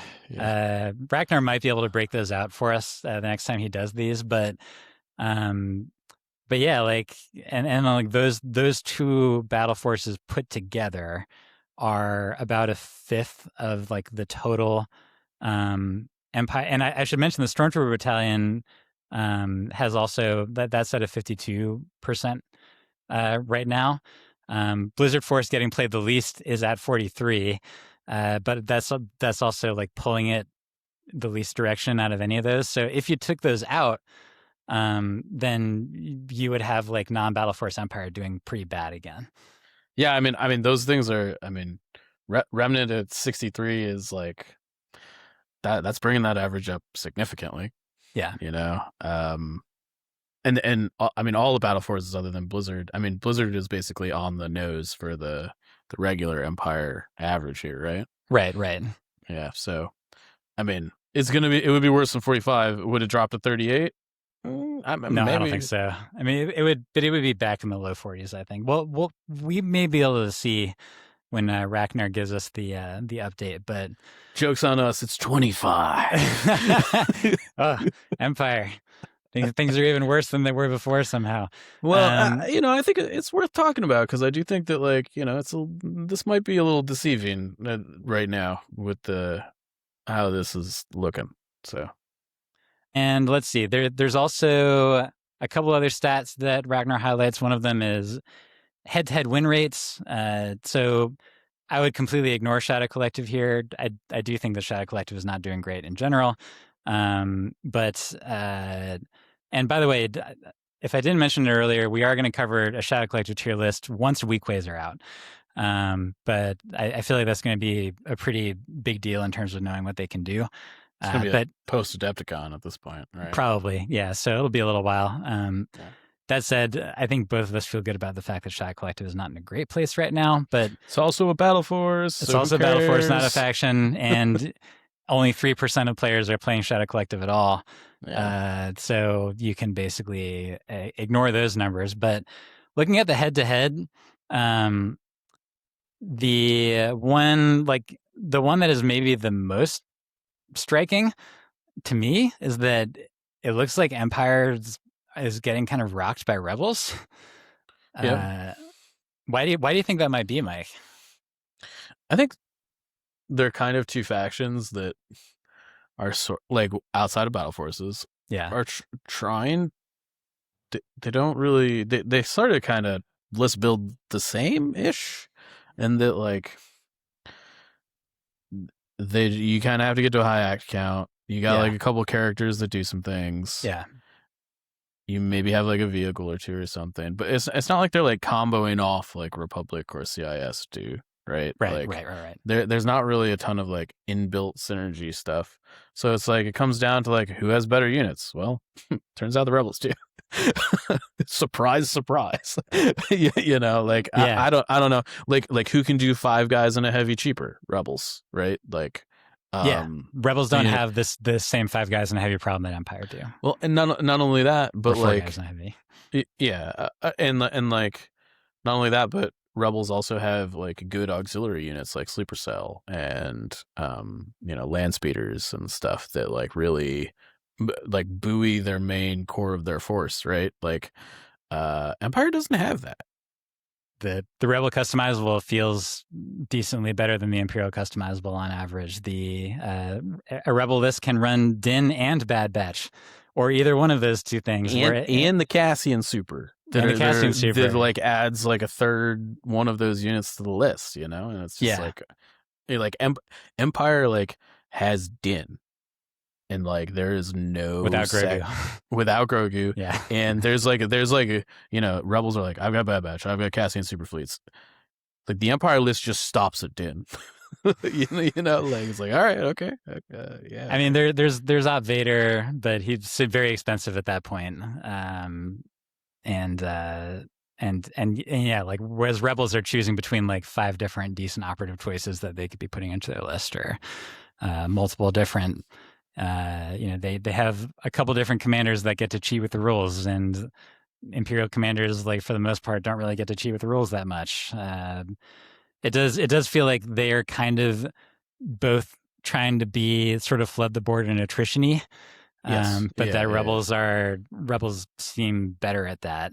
And so, I think that there may well be something to that. Otherwise, like most of the rest of these are like pretty close to the average that you might expect. Although Gar does seem to, on the opposite end of the token, Gar ironically seems to be doing not super great against CIS. Do you have a theory on that one, Mike? I mean, I think part of that is an activation disparity issue, right? Like, it's really hard to play 9 or 10x into something that's 14. Even with pass tokens, because once you get into like, mid turn 2 or, once you definitely turn 3, sometimes turn 2, like the pass tokens just don't matter anymore. Yeah. Like you just got to go because otherwise you just lose tempo. I think I would love to see something like the Rebel Advantage. Something that messes with tempo on the Republic side. Well, something that messes with how you can use your pass tokens. Sure. I think would be like a command upgrade or something. Would go a long way into like solving that sort of problem. Where you want to play like a 7 or 8 act list, great.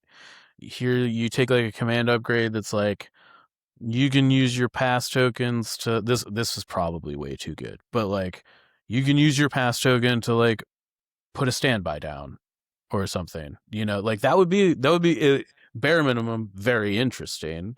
Too good, maybe. But I think that design space could be very interesting, and because I CIS lists kind of have to be 14 activations, I think, or like they don't have to be, 12 to 14. Like they're bare minimum 12, right? Yeah. And if they're less than that, they kind of don't feel great because like sometimes your B1 squad just gets shot off the board and it's dead, right? Yeah. Sometimes your geos just get blown away. Like part of the high activation thing isn't you're padding so that those losses don't feel as bad, but yeah, I don't know. You just think about like what if instead of like a 1 dice spray attack that Jedi, like I already forgot, like what's The the name of that Jedi one? the Jedi The package ne- the ne- the got done negotiator. dirty. Yeah. Yeah. What if instead of a terrible white die spray attack, it had some kind of a you're negotiating. You can mess around with pass mechanics in some way Yeah. to do something similar to what Unstoppable does for a Dark Trooper player. That would have single-handedly made that unit worth including in a lot of armies. If you just like toss a double-bladed lightsaber onto it. But oh well, maybe someday, alas. And then the last thing that I want to show from these stats is objective performance. Now, Ragnar has been releasing these throughout. I think that for the first couple of sets, I did not want to talk about them because when you talk about the problems with statistical power, if you're splitting it into 7 for each of 2 sets of objectives, then that problem, and then you're splitting that again as you get quarters, down to like subsets of subsets of subsets, it becomes way more wild. But I'm at least willing to look at them now because most of them are skirting close to 50-ish% to see the ones that stand out. And Ragnar, to his credit, he colored these in a way so that you can see the like for per percentage, the like the sorry per faction, the objectives that it performs best at and worst at. Yeah. So like if you look at CIS, then the brightest, like the heaviest green for the primaries is outflank. And then the reddest red is recover the research, where it has a mere 51% win percentage, which is pretty hilarious. And then you go on down the line, and what it does, especially because you're comparing the faction against itself, is that you can get sort of a clue of what on average seem to be the quote unquote good objectives for that faction. There's a billion caveats in there because if you look at our TFT minis, shout out to those, those have explanations of why you cannot boil it down to a particular faction being quote unquote good at an objective, but this does at least give some signal to certain things that I think can be useful.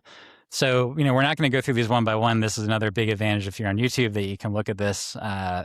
But when you look at this like list in totality, is there one thing that stands out the most to you that you wanted to highlight? I mean, Empire's pretty bad at breakthrough, man. Yeah. So I have a theory on this, which is to say that breakthrough, it often asks you to split your commanders up so that you can have core on each side that have a command bubble. And Empire is by a significant margin the worst at splitting their commanders up. It's true that you can do a Vader side and a Krennic side if you had the foresight to make a Vader Krennic list. A lot of lists, including importantly like the Stormtrooper Battalion lists, are not going to be able to do that. And I don't know. I just think Empire is bad at splitting. They also have the least amount of access to skirmishing melee guys out of anybody. Yep. Which is important on breakthrough. Yeah, very important on breakthrough because like the fighting starts immediately. And riot control, you don't count. Exactly, because even though the fighting starts immediately, riot control is not engaging in that fight. We're talking about. It's also the most likely objective that you're gonna not have access to compel when you need it, because you have to split, right? Yeah, this was like the case. I know a lot of people were like, "Oh, you're gonna have compel always with your riot control." Well, on breakthrough, no, you're not. And take a look at. I would personally say that outflank is sort of a whole separate conversation, and we should mention that outflank, at least on this list, is pretty close to. Well, I mean, it's actually not that close to the outflank. Seems to be Empire's best objective, which is a little bit of a mystery to me. But I don't consider outflank a splitting objective. It's an objective where you're picking 3 units and then the rest of your whole army is together. And that's why But Republic's so bad at it, because 3 units is half your is army. your whole army, some might say. Yeah. Whereas with Empire, the two other splittingest objectives to me are intercept and shifting, which are the other two objectives that Empire seems to be doing like relatively worse at. Yeah. And so, I think that high command may change that. I'm not sure how much it's going to change it, because out of all of those guys, Thrawn, I think, is the only one who's a fighting dude. Hot take. Sure, go ahead. I think probe droids do way more to change this than high command interesting. will. I think infiltrate goes a long way to making them better at these objectives, particularly infiltrating units that are hard to like find on the table and kill if there's line of sight blockers. Okay.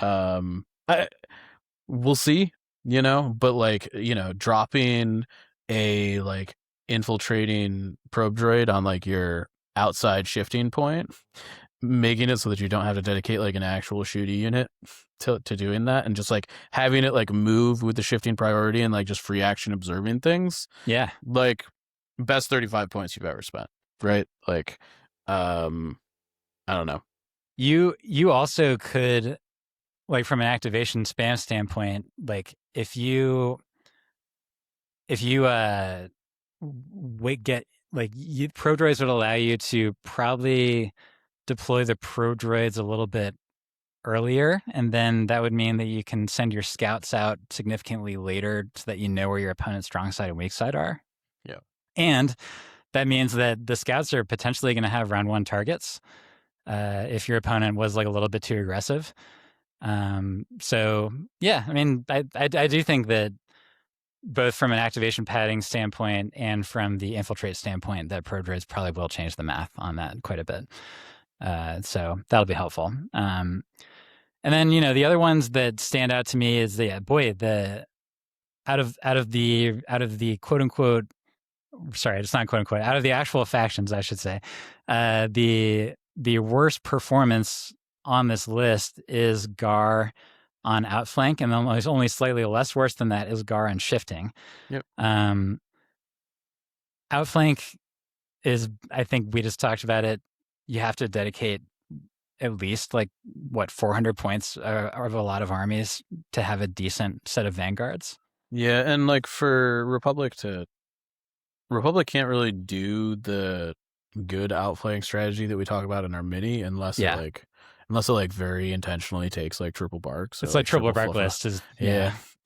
Which means that you're doing something very, very atypical for most Republic lists. Very specific, at least, right? And so like the majority of Republic lists are mostly just like infantry, some maybe a tank sprinkled in here, maybe an ATRT or whatever. Those lists just like aren't good at outflank and shifting, specifically when you don't have, they're not high act count lists either. Generally they're like, I only have 10 11 if you're lucky things to like spread across 5 points or 4 points, like it's whereas they do a little bit better in breakthrough comparatively, and I think that's because Republic cares very little about command bubbles compared to Empire. You might say they care basically zero. It's basically, Yoda obviously makes that math a little bit nicer for anybody who's around Yoda, but they basically care zero. It's a bonus when you have a courage bubble, right? And so that means that you can appropriately dole out your strong side and weak side in the way that you would want to, and not be limited by either the courage bubble or compel in terms of making those calls. And so there is a logic to that. Whereas outflank and shifting just require you to be splitting your army in a way that Republic is specifically not all that good at, and that it's generally the slowest army on average, I think. Especially if it's a Yoda list with a bunch of troopers alongside of it. And then, but otherwise, you look at the rest of these CIS, it can do pretty much anything. And Rebels seem like they're pretty decent at just about everything. So there's nothing that's real. I guess the one standout is Rebels seem really good at shifting. I don't think that's any surprise. I think part of that is Rebel Bad Batch. Yeah. I think single-handedly, making things easy for Rebels on shifting. Yeah. since the dawn of 2.6.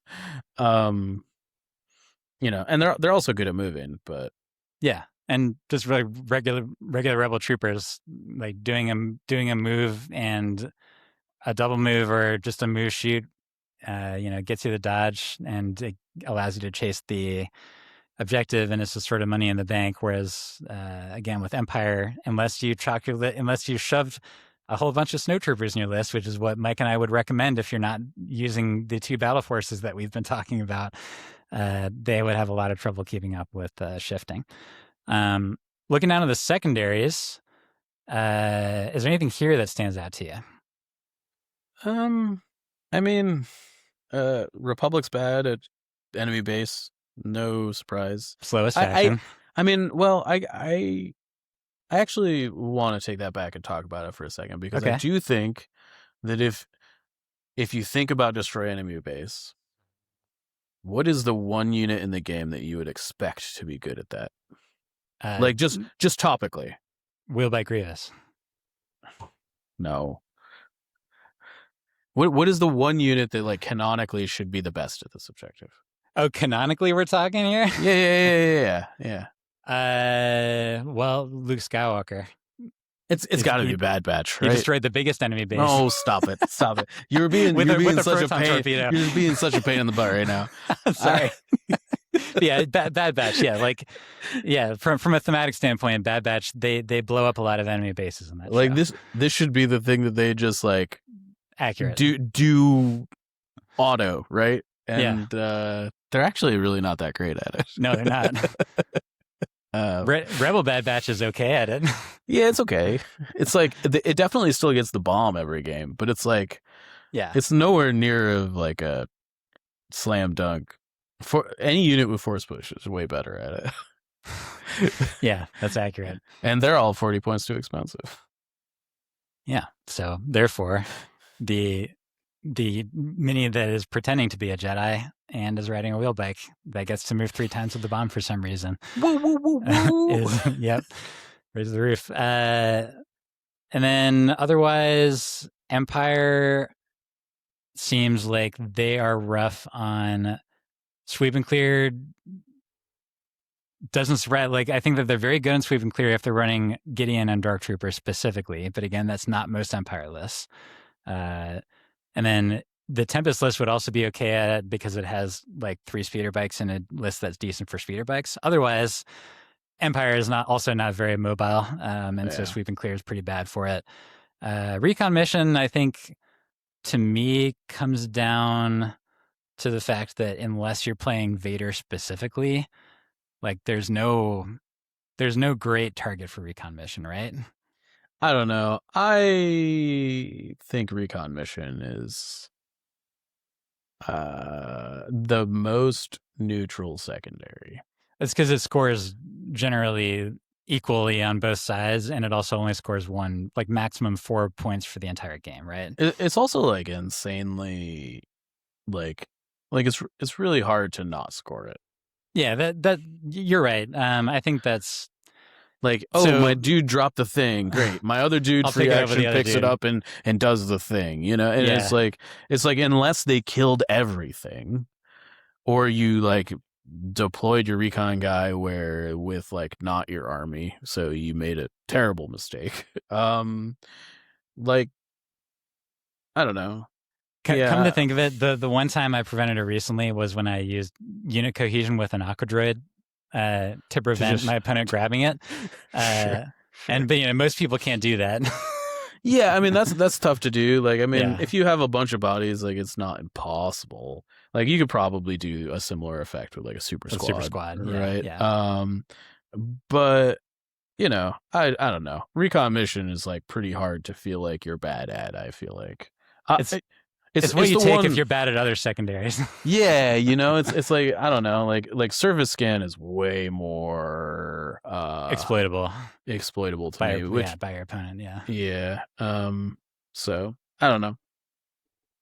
Other than that, um, CIS seems like it's very good at destroy enemy base, probably because of a lot of mobile units and high activation count helps for that. And then supply run, B1s are, like you always have a bunch of B1s out there, and you can. I guess I'm a little bit surprised about supply run being so high for them compared to others. I don't know. Overclock is just busted, Oh dude. yeah, overclock. Duh. Yeah. Yeah. Never mind. Overclock. There you go. That's why. That's probably maybe one of the bigger reasons why I supply don't run. know. I mean, like, not to mention, geos can also be pretty good at it, right? They get weighed down if they grab that, so they can But get there. They can get there very quickly. You like free action jump, Right. pick it up, then move, right? Because you use the free action jump as your first action. Oh, you're right. Because it only prevents you from doing a triple move. Yeah. So then like, right? No, wait. Hang on. Sorry, this is me doubting myself. I apologize. And unless that works differently than I think it does.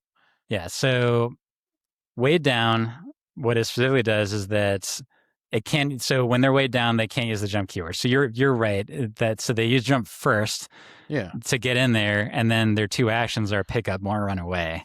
Yeah. Okay. So geos actually are fine at it. Yeah. Yeah.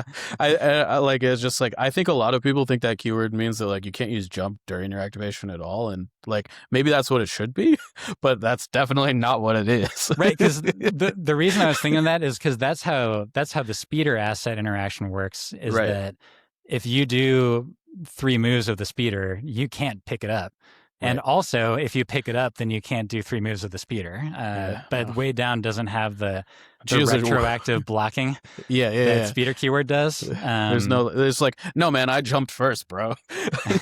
like all good. So I mean, like, there's some situations where like if you had to like the second move needed to be over like a wall, it might get awkward, But I don't know. Right.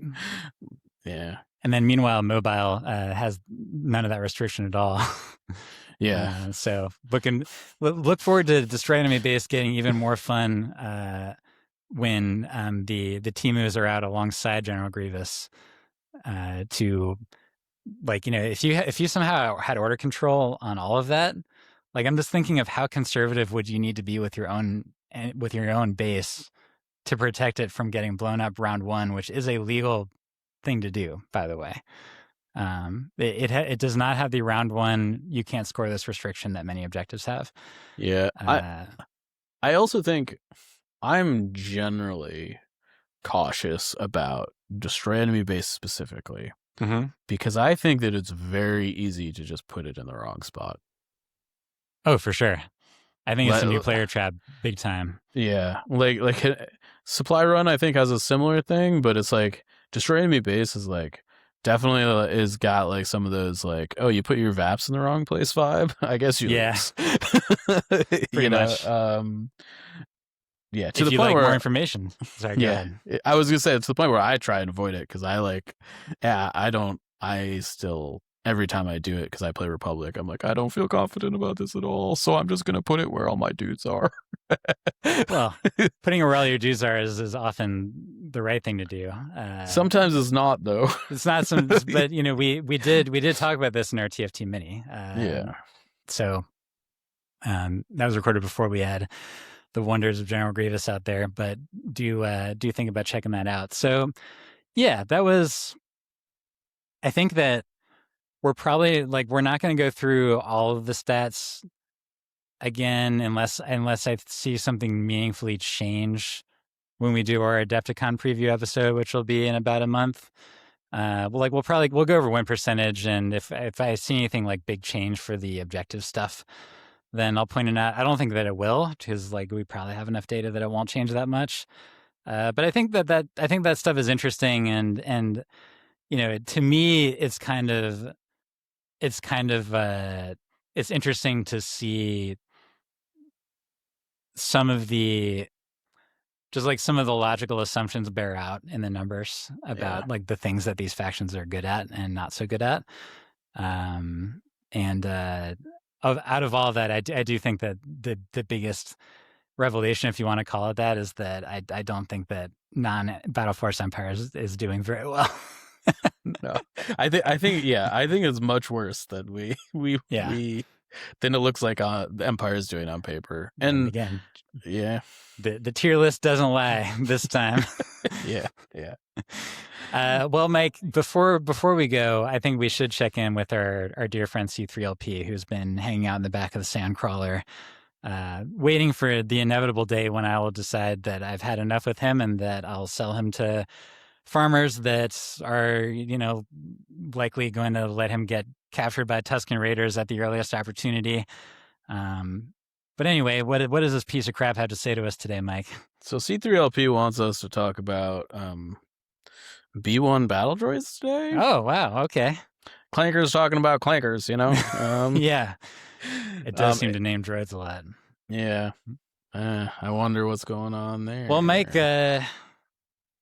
what do you got to say that's different from what we just said 4 weeks ago on our CIS tier list about B1 battle droids? Well, C3LP says that they have weight defense dice, confidence not included. Okay. They have coordinate, droid trooper, friendship through networking. I guess. I don't know. They've got range 1 to 3, lots of dice, low expectations. Not when I'm rolling, baby. Yeah. It's a crit every time. I have high expectations for my B1s these days. They turn activation account into a lifestyle. They reward good order control. They create the classic CIS experience. The plan is volume. And again, C3LP is like doing this weird thing where it's telling us what the developers want, I guess. I don't know. Well, what does it say? Developers love them because they show how synergy is better than individual quality. Oh, we'll have to get Atomic Mass's comment on that the next time they're on.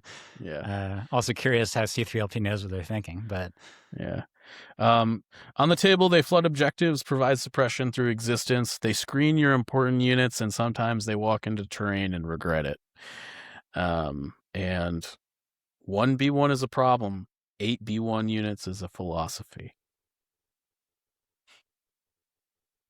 Just not wrong. No, I mean that was maybe the most accurate representation of a unit so far. It probably helps that B1s haven't changed, the game changed. They're also like, I don't know, clanker should know a clanker, right? Yeah, like that's fair. That's fair. They know what's up. As usual, I feel like this is probably sampling either the B1 article that Kyle wrote or the one that I wrote later on as an update to it. Maybe. I mean, I feel like a lot of the things that C3LP said about B1s is true about AI, friendship through networking. They must be told what to do. Oh, wow, that's interesting. The plan is volume, synergy over individual quality. I don't know, man. Flood objectives, provide suppression through existence. Speaking of urine, there were a lot of AI commercials during the Super Bowl, man. Yeah. I don't get it. Well, I will never understand paying millions of dollars for a 30-second ad spot and then having AI build it for you. For an AI company that no one knows, like normal people don't know what Claude is, right? It's like, that's one of the more high performing programs out there. Nor do they know the company name behind it, Anthropic, which is a very creepily named company, by the way. For somebody making ads, like sort of basically saying we're human-ish. We're Anthropic. This is almost like we're trying to replace you. But that's an interesting point, Mike. You think that this is the most accurate C3LP because it's about itself? Yeah, I think so. I mean, fascinating. AI floods itself with numbers, right? It's just like it's the amount of stuff, not the quality of the stuff, and that's what a B1 unit is. Yeah, functionally, they are the same. I will say that the one quibble I can have is that it claimed that it rewarded order control, whereas what it actually does is that it creates order control, and the reward you get for it is order control, which helps you win games. Sure, that's fair. But yeah, well, hey, B1s B1s have maybe been one of the most consistent non-unique units in Legion. Right? I mean, part of it was because for a pretty long time it was the only choice. And then B2s came out, it still felt like the only choice ish because until Well, the T series came out, B2s felt pretty bad. I mean, it turns out, and I think that Rebels have solved this problem to some degree with Agile. Yeah. But I think Empire still suffers from this. Is that like when you have a bunch of crappy units, mm-hmm. and your activation count is at like 12 or more, like the way you solve that is through finessing your pieces around the board at the right timings, right? And Rebels solve that kind of through Agile and some like just like generically powerful effects. Empire hasn't really solved that, and CIS is just like, I have orders on everything. So my crappy units, I get to move at exactly the right time. But to your point, like the reason we don't see a bunch of B2s and separatist lists isn't really because B2s are like bad. It's because you lose the thing that makes keeping all your fragile units alive even possible. Yeah. I still to this day have not played a CIS list that has less than 2 B1s to at least be able to get order control on my on the non B1 droid troopers that I really want to have it on with their coordinate. But like it's true that spamming geos, they also have a ton of utility. It's just a different type of it. But like for a list like mine, where you really are dependent on your round one happening exactly the way that you need it to, they are incredibly necessary. To let you activate the things that you want, and then like when you have 3 sources of direct, it just like sort of piles on itself, plus a command that orders 3 units on top of that. And it is so important. And when you're a newer player, you don't realize it at all. Because at least the way I felt as a newer player is that I sort of allowed myself to be at the mercy of the bag. Aside from my commander, but that aside from my commander, I was at the mercy of the bag, which meant that like I was messing around with barks and I mean certainly arcs were still just fine, but like with various other non-clone trooper units in Gar, which is what I started out with, and I was like perennially getting disappointed by them because I wasn't thinking about having order control on them being super duper important. And B1s just let you do that, and you don't need to plan around it. It's kind of free. It's because that unit at 36 points is probably, you'd probably take it without coordinate. They're 38 now, right? 38? Sorry. Yeah. They used to be 36. In my mind, they're still 36. Right. There was a time. And also it's like, the biggest reason why the B1 super squad has not been a thing is that, like, I think that what that goes to show is that it is not the raw number of bodies that is the thing with them. It is coordinate.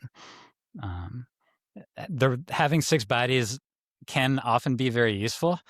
For instance, when you want to melee Commander Luke Skywalker and go, haha, you cannot one-shot me, you derp. or even an Anakin that doesn't have tenacity turned on, which is hilarious. Maybe for you. Yoda though too. Like Yoda's like, oh, well, Yoda has to spend his whole activation to kill a whole B1 unit. which is tough. It's not usually what he wants to do. Yep. He's like his second saber attack is going to be to kill like 2 B1 minis. Doesn't feel great. But yeah, like, so yeah, 6 bodies can be nice in certain circumstances, but it's having a bunch of B1 units plus the coordinate that allows you to turn your round 1 into what you need it to be. And then also later rounds, it can be helpful too, because in those later rounds, you want your bag to be free of the crappy units. And so you're activating your B1 units later because they're just going to be moving on POIs or taking random like crit fishing shots at armor and Jedi. And that's like what their job is. And you don't want to do that early in the round. So yeah, B1s are good. It's maybe like you could argue that B1s have been the most consistent thing propping up CIS like from get-go. Yeah, for sure. In that core set, Grievous and Droidekas were not all that great. Yo, Droidekas were 100 points. They were 100 points. And so I know, like, that was especially hilarious when Dekas were still 60 at the start of 2.6, but boy, 100-point Dekas. Talk about a unit that deserved Riot control tier. At the time, but it has come a long way. Well, thank you, C3LP. I look forward to him being a little bit more rage-inducing when he tries to talk about some other unit that's either dead or being mislabeled. I think it's gone through all the units that are dead. I think at this point, I think we've it names Pathfinders. Did it do Pathfinders? I think it did. Think so if it did and we didn't talk about it, I'm sorry. We edited it out. Because we're just like, we didn't want to talk about Pathfinders anymore. Yeah. Well, I think that brings this wild and crazy episode to a conclusion, Mike. How do we land the plane? Yeah, this has been the Notorious Scoundrels Season 4, Episode 48. I'm Mike. I'm Evan. Stay fresh, cheese bags.